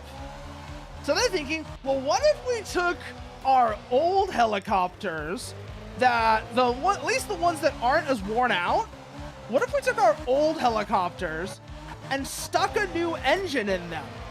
I bet we could save a lot of money on that. But then, of course, what you realize when you try and do this is the result you get is very awkward. Not just aesthetically, because I mean, yes, no, there's plenty of things that are ugly but work really well. There's plenty of things that are ugly but work really well. But a lot of the times, it's functionally awkward too. It's got issues. Like I said before, this exhaust right next to the cargo door has to be deafening and unbearably hot for anybody who has to work near that cargo door. Exactly, that's exactly what it is. Can we have new helicopter? No, we have helicopter at home. Helicopter at home. That's exactly what this is. We have UH-1 at home. That's exactly what this is. We have UH-1 or CH-53, probably CH-53. We have CH-53 at home. I mean, the CH-53 is kind of an uggo, to be honest, as well. But, again, like you said, it's ugly in a way that's not, like, offensive.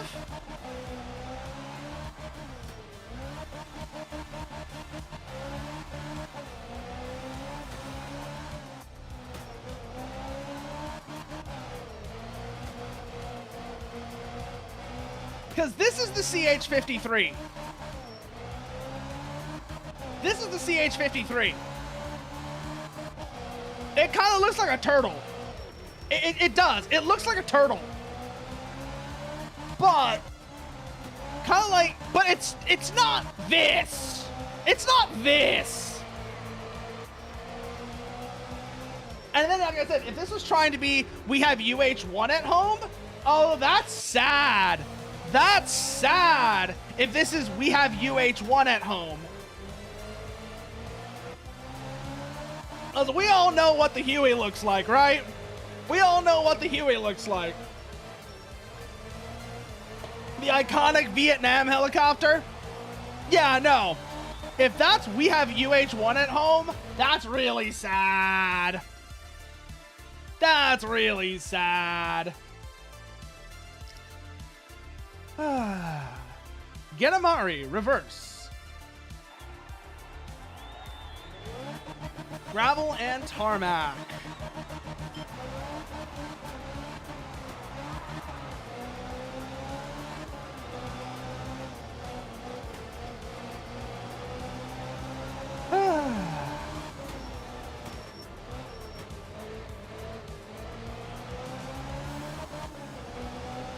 Oh.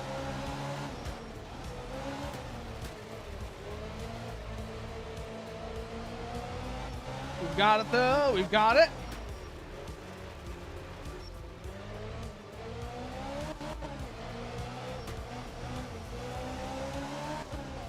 There we go.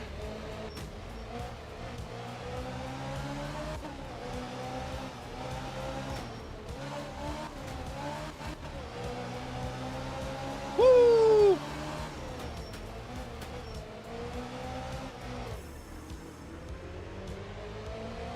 That's one I don't recognize either, is that logo. I think it said metal tubing. And I don't know if that was a reference to anything off the top of my head.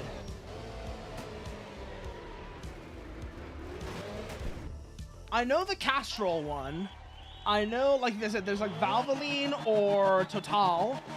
This one that's like exhaust, I don't recognize as well. Maybe the stop one isn't Castrol. I thought it was, because I thought, like, just looking at it, I thought it was like the green little circle that Castrol uses as their logo. Might not actually be Castrol like I thought it was.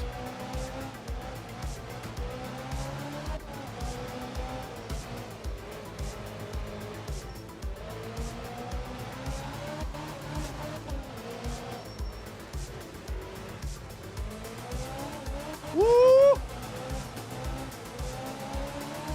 There we go, there we go. Come on, come on, come on, come on, come on, come on, come on.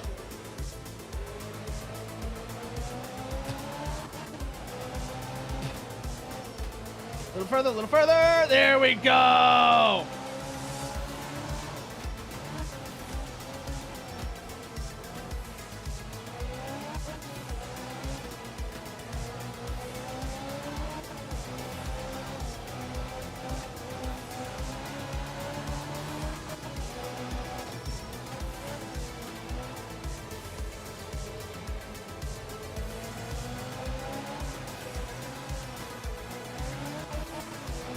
I wonder what that one is, that petrol one.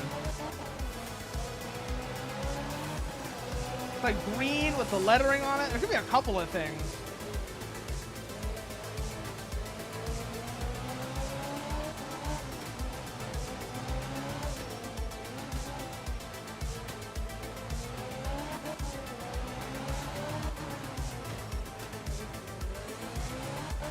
Woo!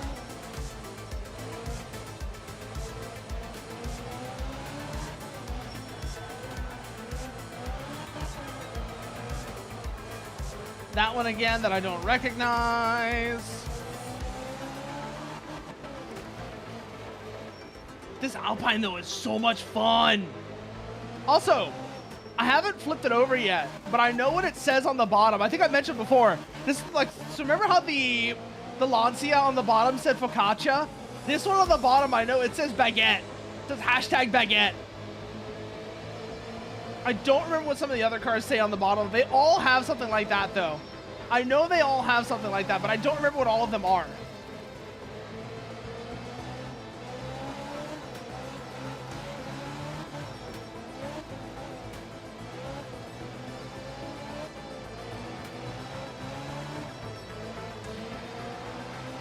Woo-wee.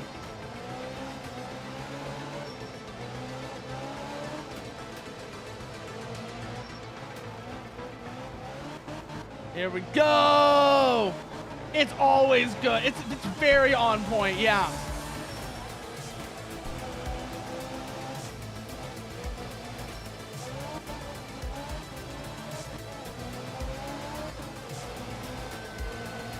But I've always loved the A110. Honestly, ever since I saw this thing for the first, ever since I saw the A110, I love this thing. It's just so cool. It's such an inherently cool car. Oh yeah, that's much better. Still in second. That puts a second overall. Hell yeah. Hell yeah.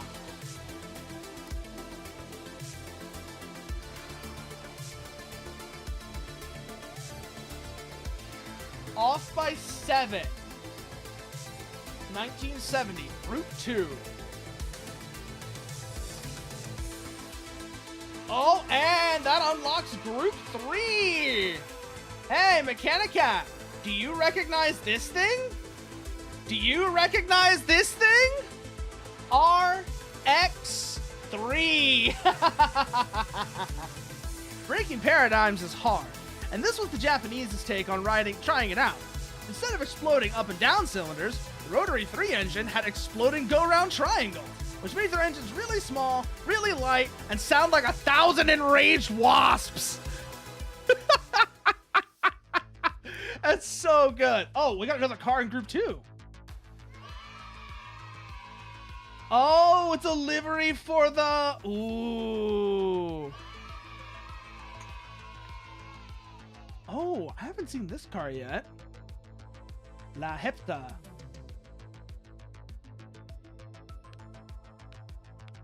Have I seen this car yet? I don't think I have. Maybe I don't have it available. Okay. Ooh. Do you want to go back to the Escort? Do you want to do the Alpine? Do you want to do the 2000? I'm thinking 911, actually. I'm thinking we're going to run the 911. I love the way this thing feels. It feels so good, actually. Yo, Indonesia? Ada Indonesia, koi?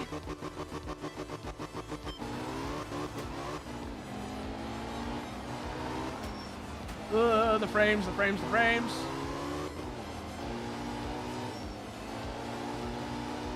I don't know what's causing it. There's like really bad stutter like that, though.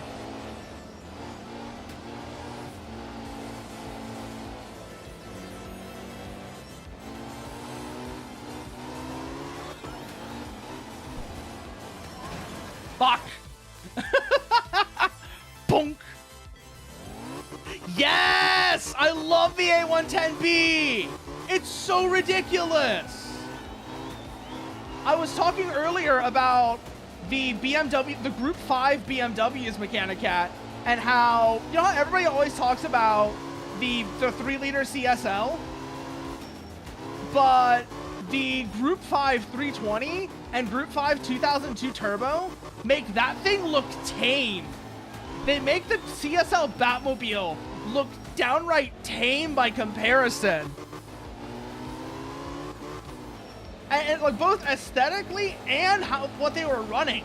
Because they were running 70s turbos that put down like 500 to 700 horsepower, which also means turbo lag was yes. Turbo lag was yes. I also brought up the Offenhausers and the BMW Megatron because both of those were also like infamous for their ridiculous turbos.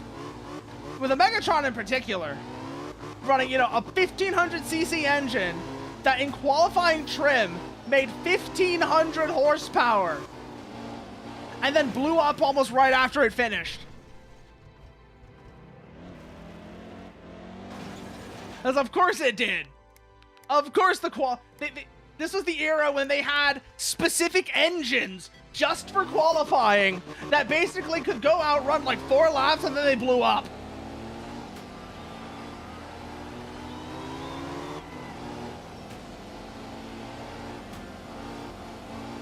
And they were running them on like the most insane fuel compositions ever too. Stuff that was incredibly toxic or needed to be like preheated before it could run. So they're running them on like pure toluene, for example, which would basically not start unless it was preheated.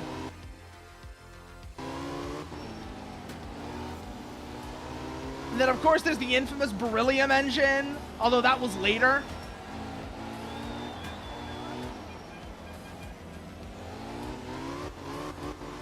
You know, beryllium is a wonderful material. The beryllium is a wonderful material. It's got better strength and it's got better structural properties than aluminum. It's plentiful. It's very light. It's a shame it's just hilariously toxic. It's a real shame that beryllium is just hilariously toxic. Because it's such a great material otherwise. It just wants to kill you.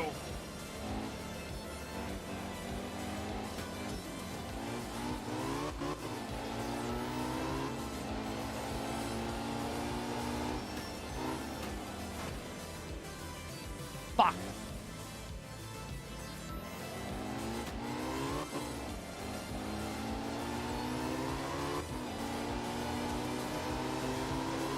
I think beryllium is honestly, it has better structural properties than titanium even. Like I said, the problem is just that it wants to kill you. It wants to kill you so badly. It's hilarious. Like, it is disturbing how toxic beryllium is. Because not only does it give you cancer, it would be bad enough if that's all it did, right? No, it's also just poison. It's poison. It gives you cancer and it's poison. It gives you cancer and it's poison. We just need to use it more, build a resistance to it.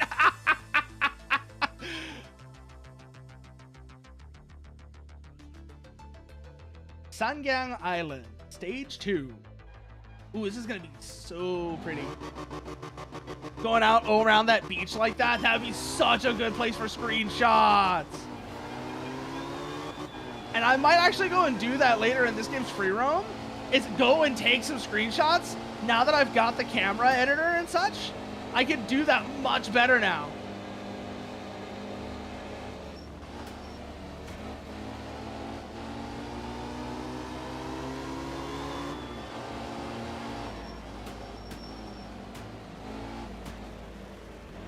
Oh yeah, this place is gonna be fantastic for screenshots. Just look at it.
Keep going.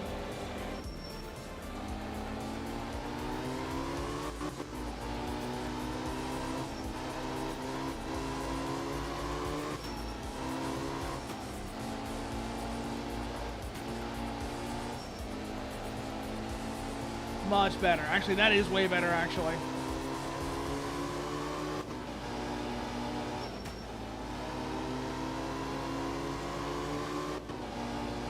Keep moving. Where we're at? 214.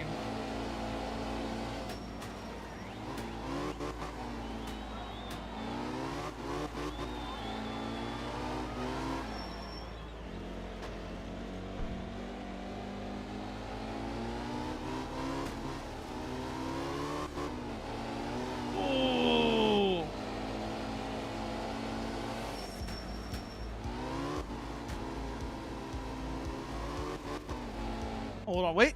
FIA did, yeah, no, it is still crazy they allowed that engine for a whole damn season. Oh, they let them run that engine for a whole season. Because that thing was just evil. That thing was evil. Like, sure, yeah, beryllium, like I said, beryllium has incredible mechanical and structural properties, but it's beryllium. Like, come on. Seriously. You need to understand how evil beryllium is.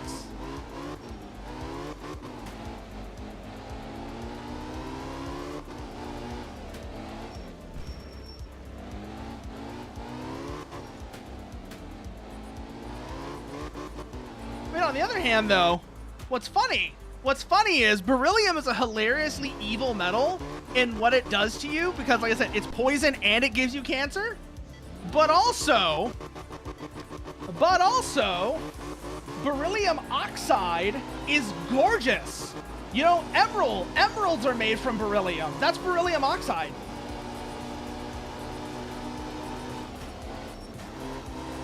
Which also means that cutting emeralds is kind of dangerous.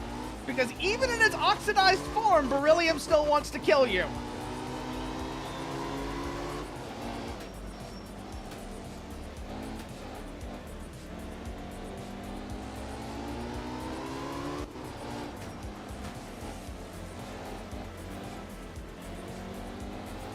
For whatever reason.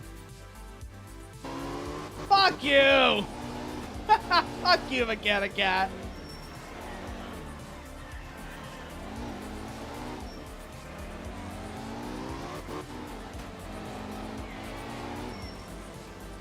Instructions unclear, chewing on organic Jolly Ranchers. I don't know. I prefer the blue flavor myself, actually, Fuse. Actually, on that note, sapphires. The blue ones are sapphires, by the way. On the note, sapphire is actually also an incredible material, and it's actually super cool how we make the fact that we can actually just make sapphire now. Like sapphire, diamond, emerald, we can just make those now. All of them, we can just make them. And it's such a cool process. Like if I was going to buy jewelry for somebody that was diamonds or whatever, I would get a synthetic one and say it was synthetic because the process to make them is so much cooler than just, oh, they dug it out of the ground using slave labor. It's like, we have harnessed the power of gods to create a shiny rock.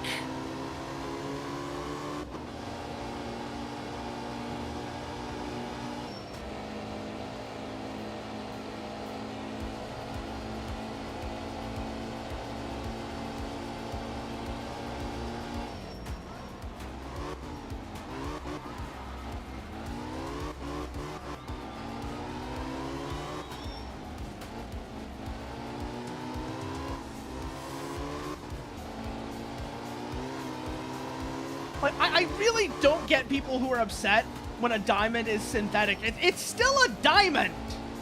It's still a diamond. It's still a ruby. It's not like it's a moissanite or something that's a different stone. It's a diamond. Which, by the way, moissanite's also really cool. But regardless, the point in both cases, the point there is, like, it's still a diamond. Why are you upset because it's synthetic? If anything, being synthetic is cooler because of the process involved. Well, I know why. It's because De Beers are bastards. But still.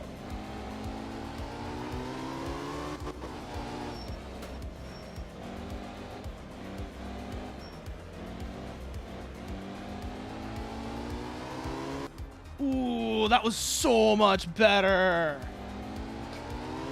Ooh, that was so much better of a run there. Yeah, that's why I said it's because De Beers. It's because of De Beers.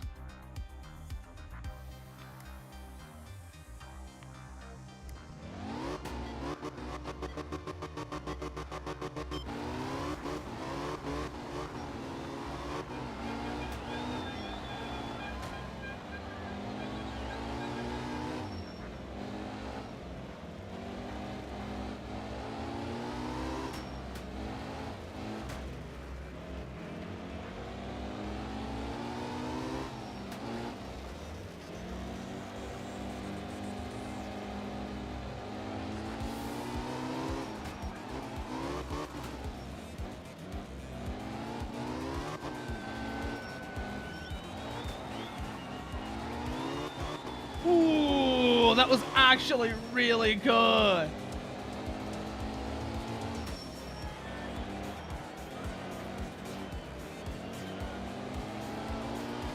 That was actually a really good line around those that corner there earlier. I'm starting to get an idea of how to keep my speed under control.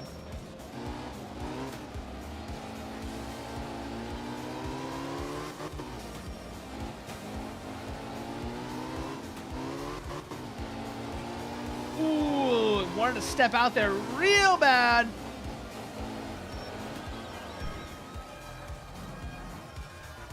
When this thing steps out, it's vicious. Because you gotta remember, so the thing with the 911, the engine is all the way at the back. It's behind the rear axle. Like, you know, like Ferraris and such, people are like, oh, the engine's in the back. Not really, it's in the middle because it's in front of the rear axle. Again, big fucking nerd moment here, but the engine's in front of the rear axle. Now with the 911, yeah, the engine is in fact all the way out at the back. It's hanging off the end of the car. It's hanging off the end of the car like a big fucking lump. And so if the back starts to step out, it can be vicious. But if you can control it, that also means that if you can keep the back under control when it steps out, it will take you around corners like nobody's business. You will be so fast.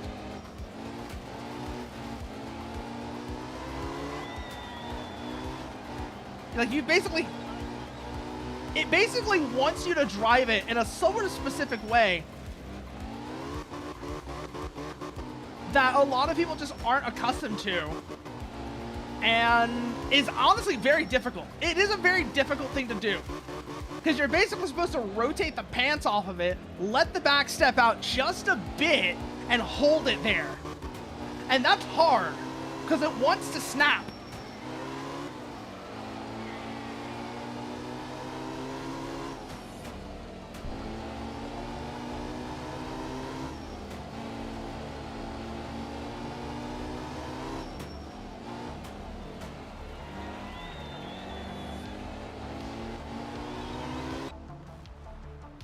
Oh, air-cooled 911s are so pretty. So I get that, Mechanic Cat. Air-cooled 911s are so... No, you know what specifically? Air-cooled 911, but more specific. Air-cooled 911 slant nose with the pop-up headlights. You know the ones I'm talking about? The 930s, I think it was?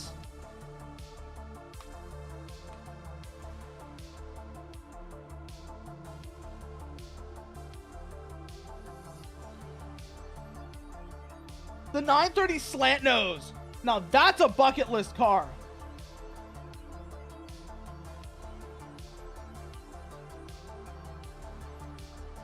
Like just even getting to drive one.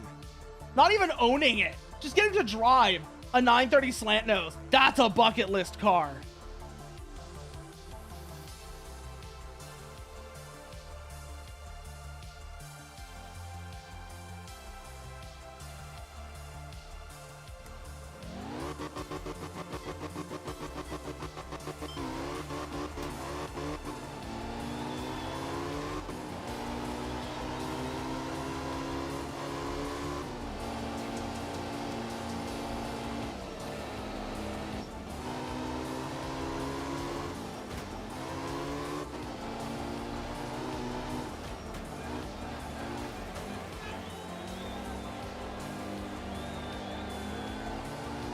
That was a big save right there. That was a big save right there. I had to like just stop there for a minute. I'm sorry. I had to stop there and actually just like get the damn car around.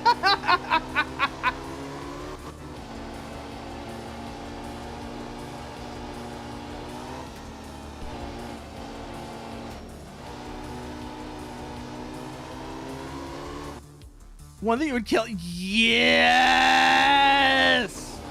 The 962 or not. Yeah, the Strassen versions. Honestly, no. You know what would have been really cool if they had to do a homologation version of? So the 962, right? The 962 is really cool with the Strassen version. Imagine if they had to do like a homologation version of the Nissan ZX Turbo GTP. You know the one I'm talking about? With the VG V6, the twin turbos that ran in IMSA. Imagine if they'd had to do like a homologation version of that.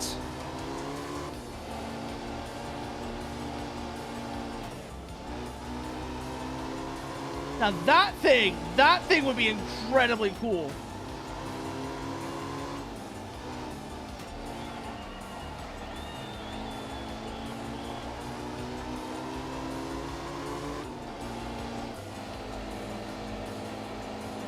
I love IMSA cars, like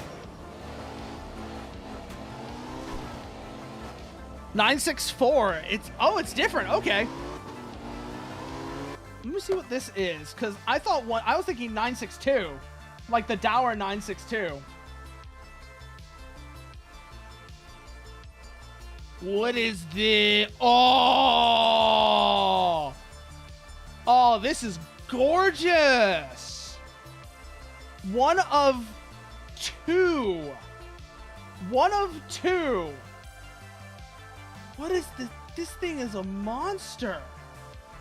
3.8. It's a 911 air-cooled 3.8 turbo. Oh, this is beautiful. This is absolutely beautiful.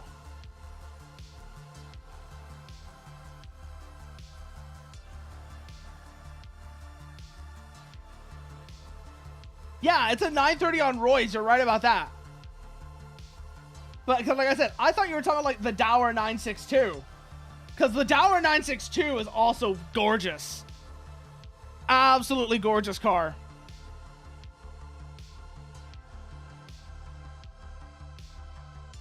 Because it's literally a road-going Group C car. It's literally a road-going Group C car. And how can you not love that? How can you not love that there's an actual road-going Group C car? Only thing that could be better, like I said, is a road-going IMSA car. Which, I mean, technically you could say the 962 is as well, but you know what I really mean. I mean the later IMSA monsters. The ones that forced the 962 teams to do some real crazy mods on those cars to keep them competitive.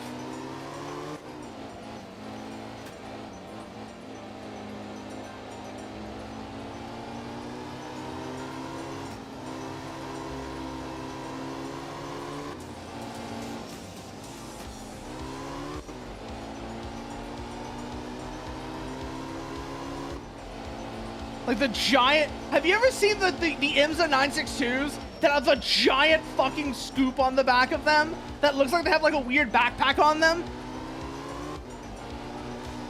Because like they needed that much more cooling from the absolutely massive turbos they were putting on those things.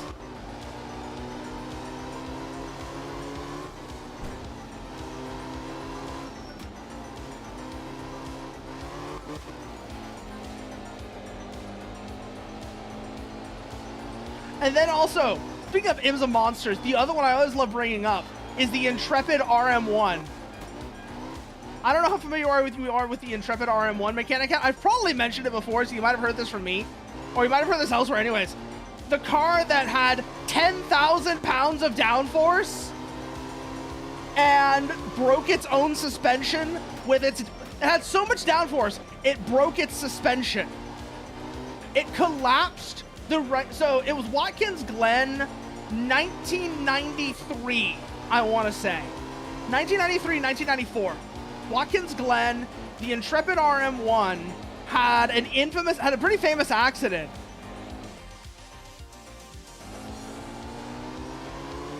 You want to know what happened? Cost. That's unfortunately what it is. We don't have, we don't have the mega sponsors of the 80s and 90s anymore, unfortunately. So even though you're right, we do have the tech to make it safer, we don't have anything like the mega sponsors of the 80s and 90s, which is kind of the reason why we can't really do that now, because it costs too much.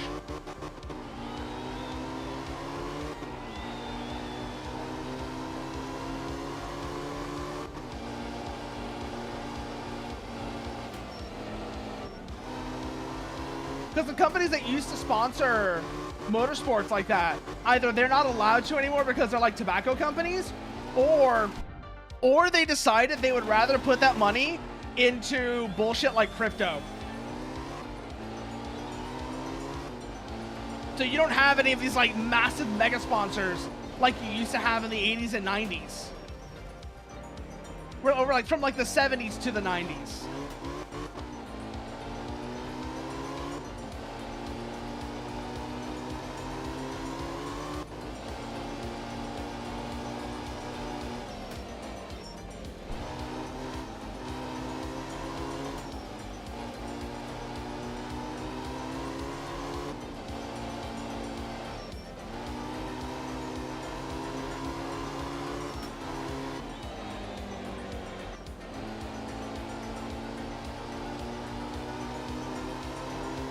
I mean, to be fair, a lot of those sponsors back then were pretty obviously fronts for crime or other awful shit. Let's be real here.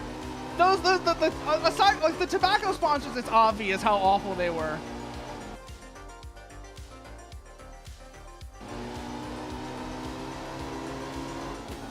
Yeah, but how long do they last? How long do they last, Mechanic Cat?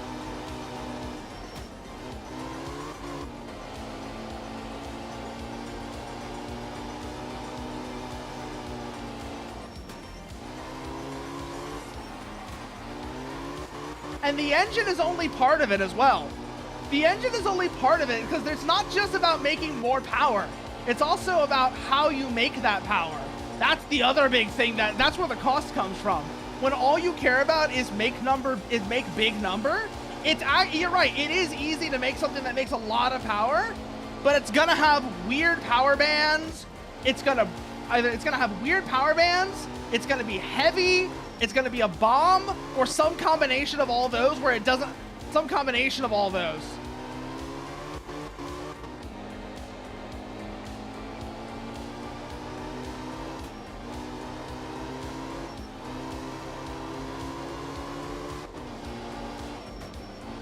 Because, like, raw power isn't enough.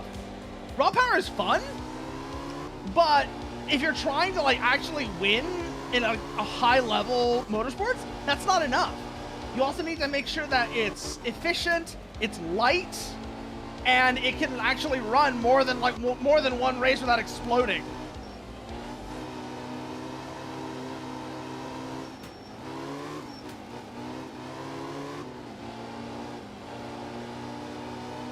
And that's where the cost comes from, is making it lighter, more efficient, etc., etc., etc.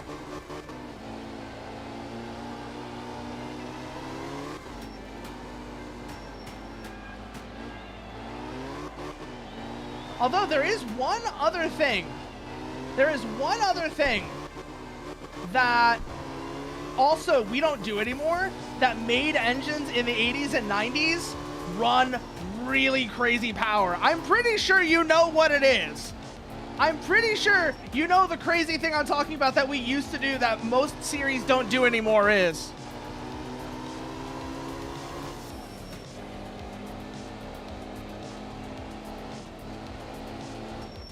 We used to run them on alcohol. No, not cocaine. Not this time. This time it's methanol. We used to run them on methanol Because that shit, methanol is insane. I love methanol fuel. I love methanol engines. They're so cool.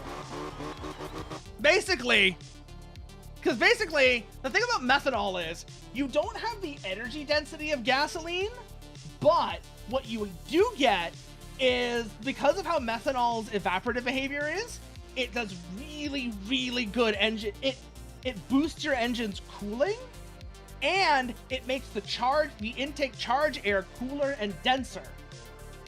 So you end up with these engines that are insanely light and insanely efficient, insanely light, insanely powerful, and just all around nuts.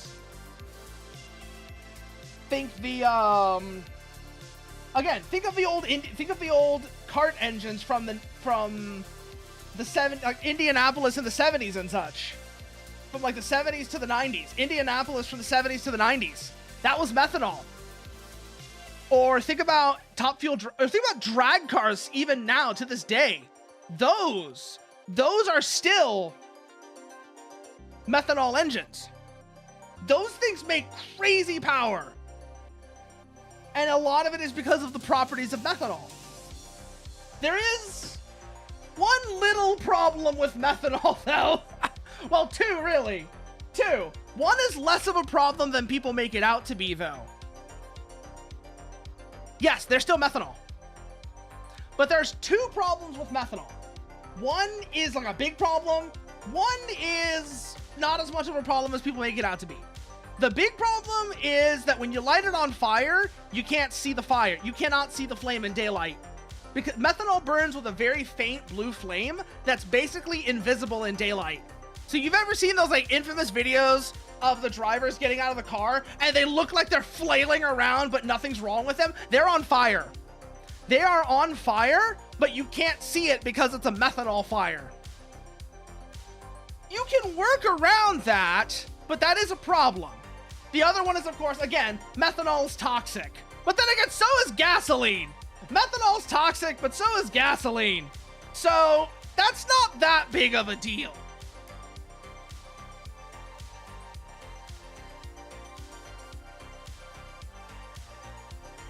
No, that's exactly what that scene's based off of.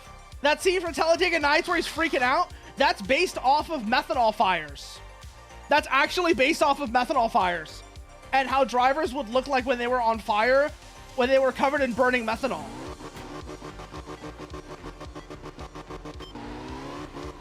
That is a direct reference to methanol fires.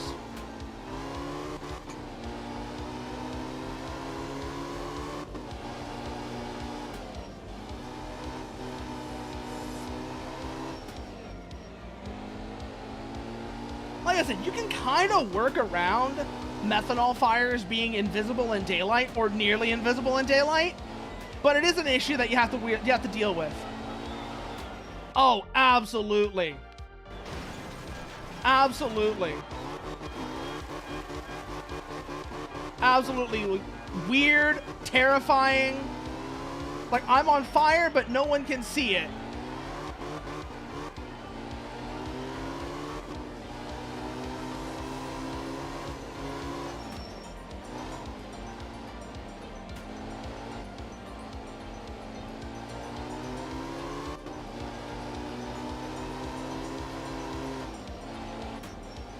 It's a unique horror.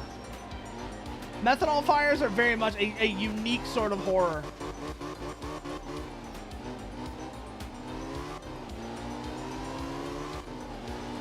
Speaking of fire though, not methanol, but of course now that we're talking about racing drivers catching on fire, I recently went back and watched, what was that movie, Rush? Which was the one about James Hunt and Niki Lauda. Holy shit. The scene where they're doing the surgery on Nicky after he gets burned, that was some terrifying shit. They had to vacuum out his lungs. That movie does go hard though.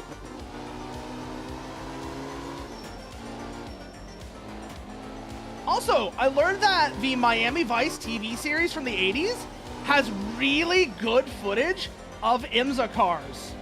I don't know if you've ever seen that series, but like I said, the Miami Vice series from the 80s has really good footage of IMSA cars.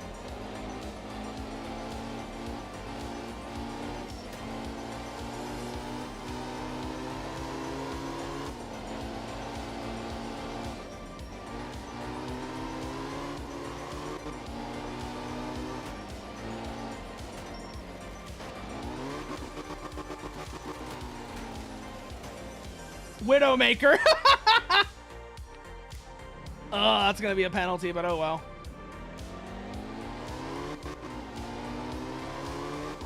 It's a specific episode. I'll go and figure out which episode it was. But yeah, it's got really good footage of IMSA cars.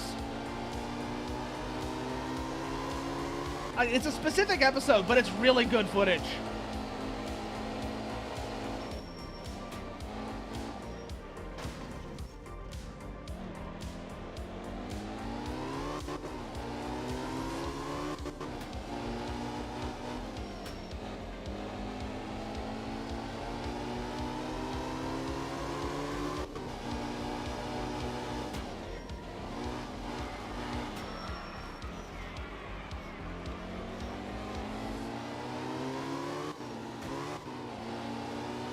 This is gonna be such a bad run.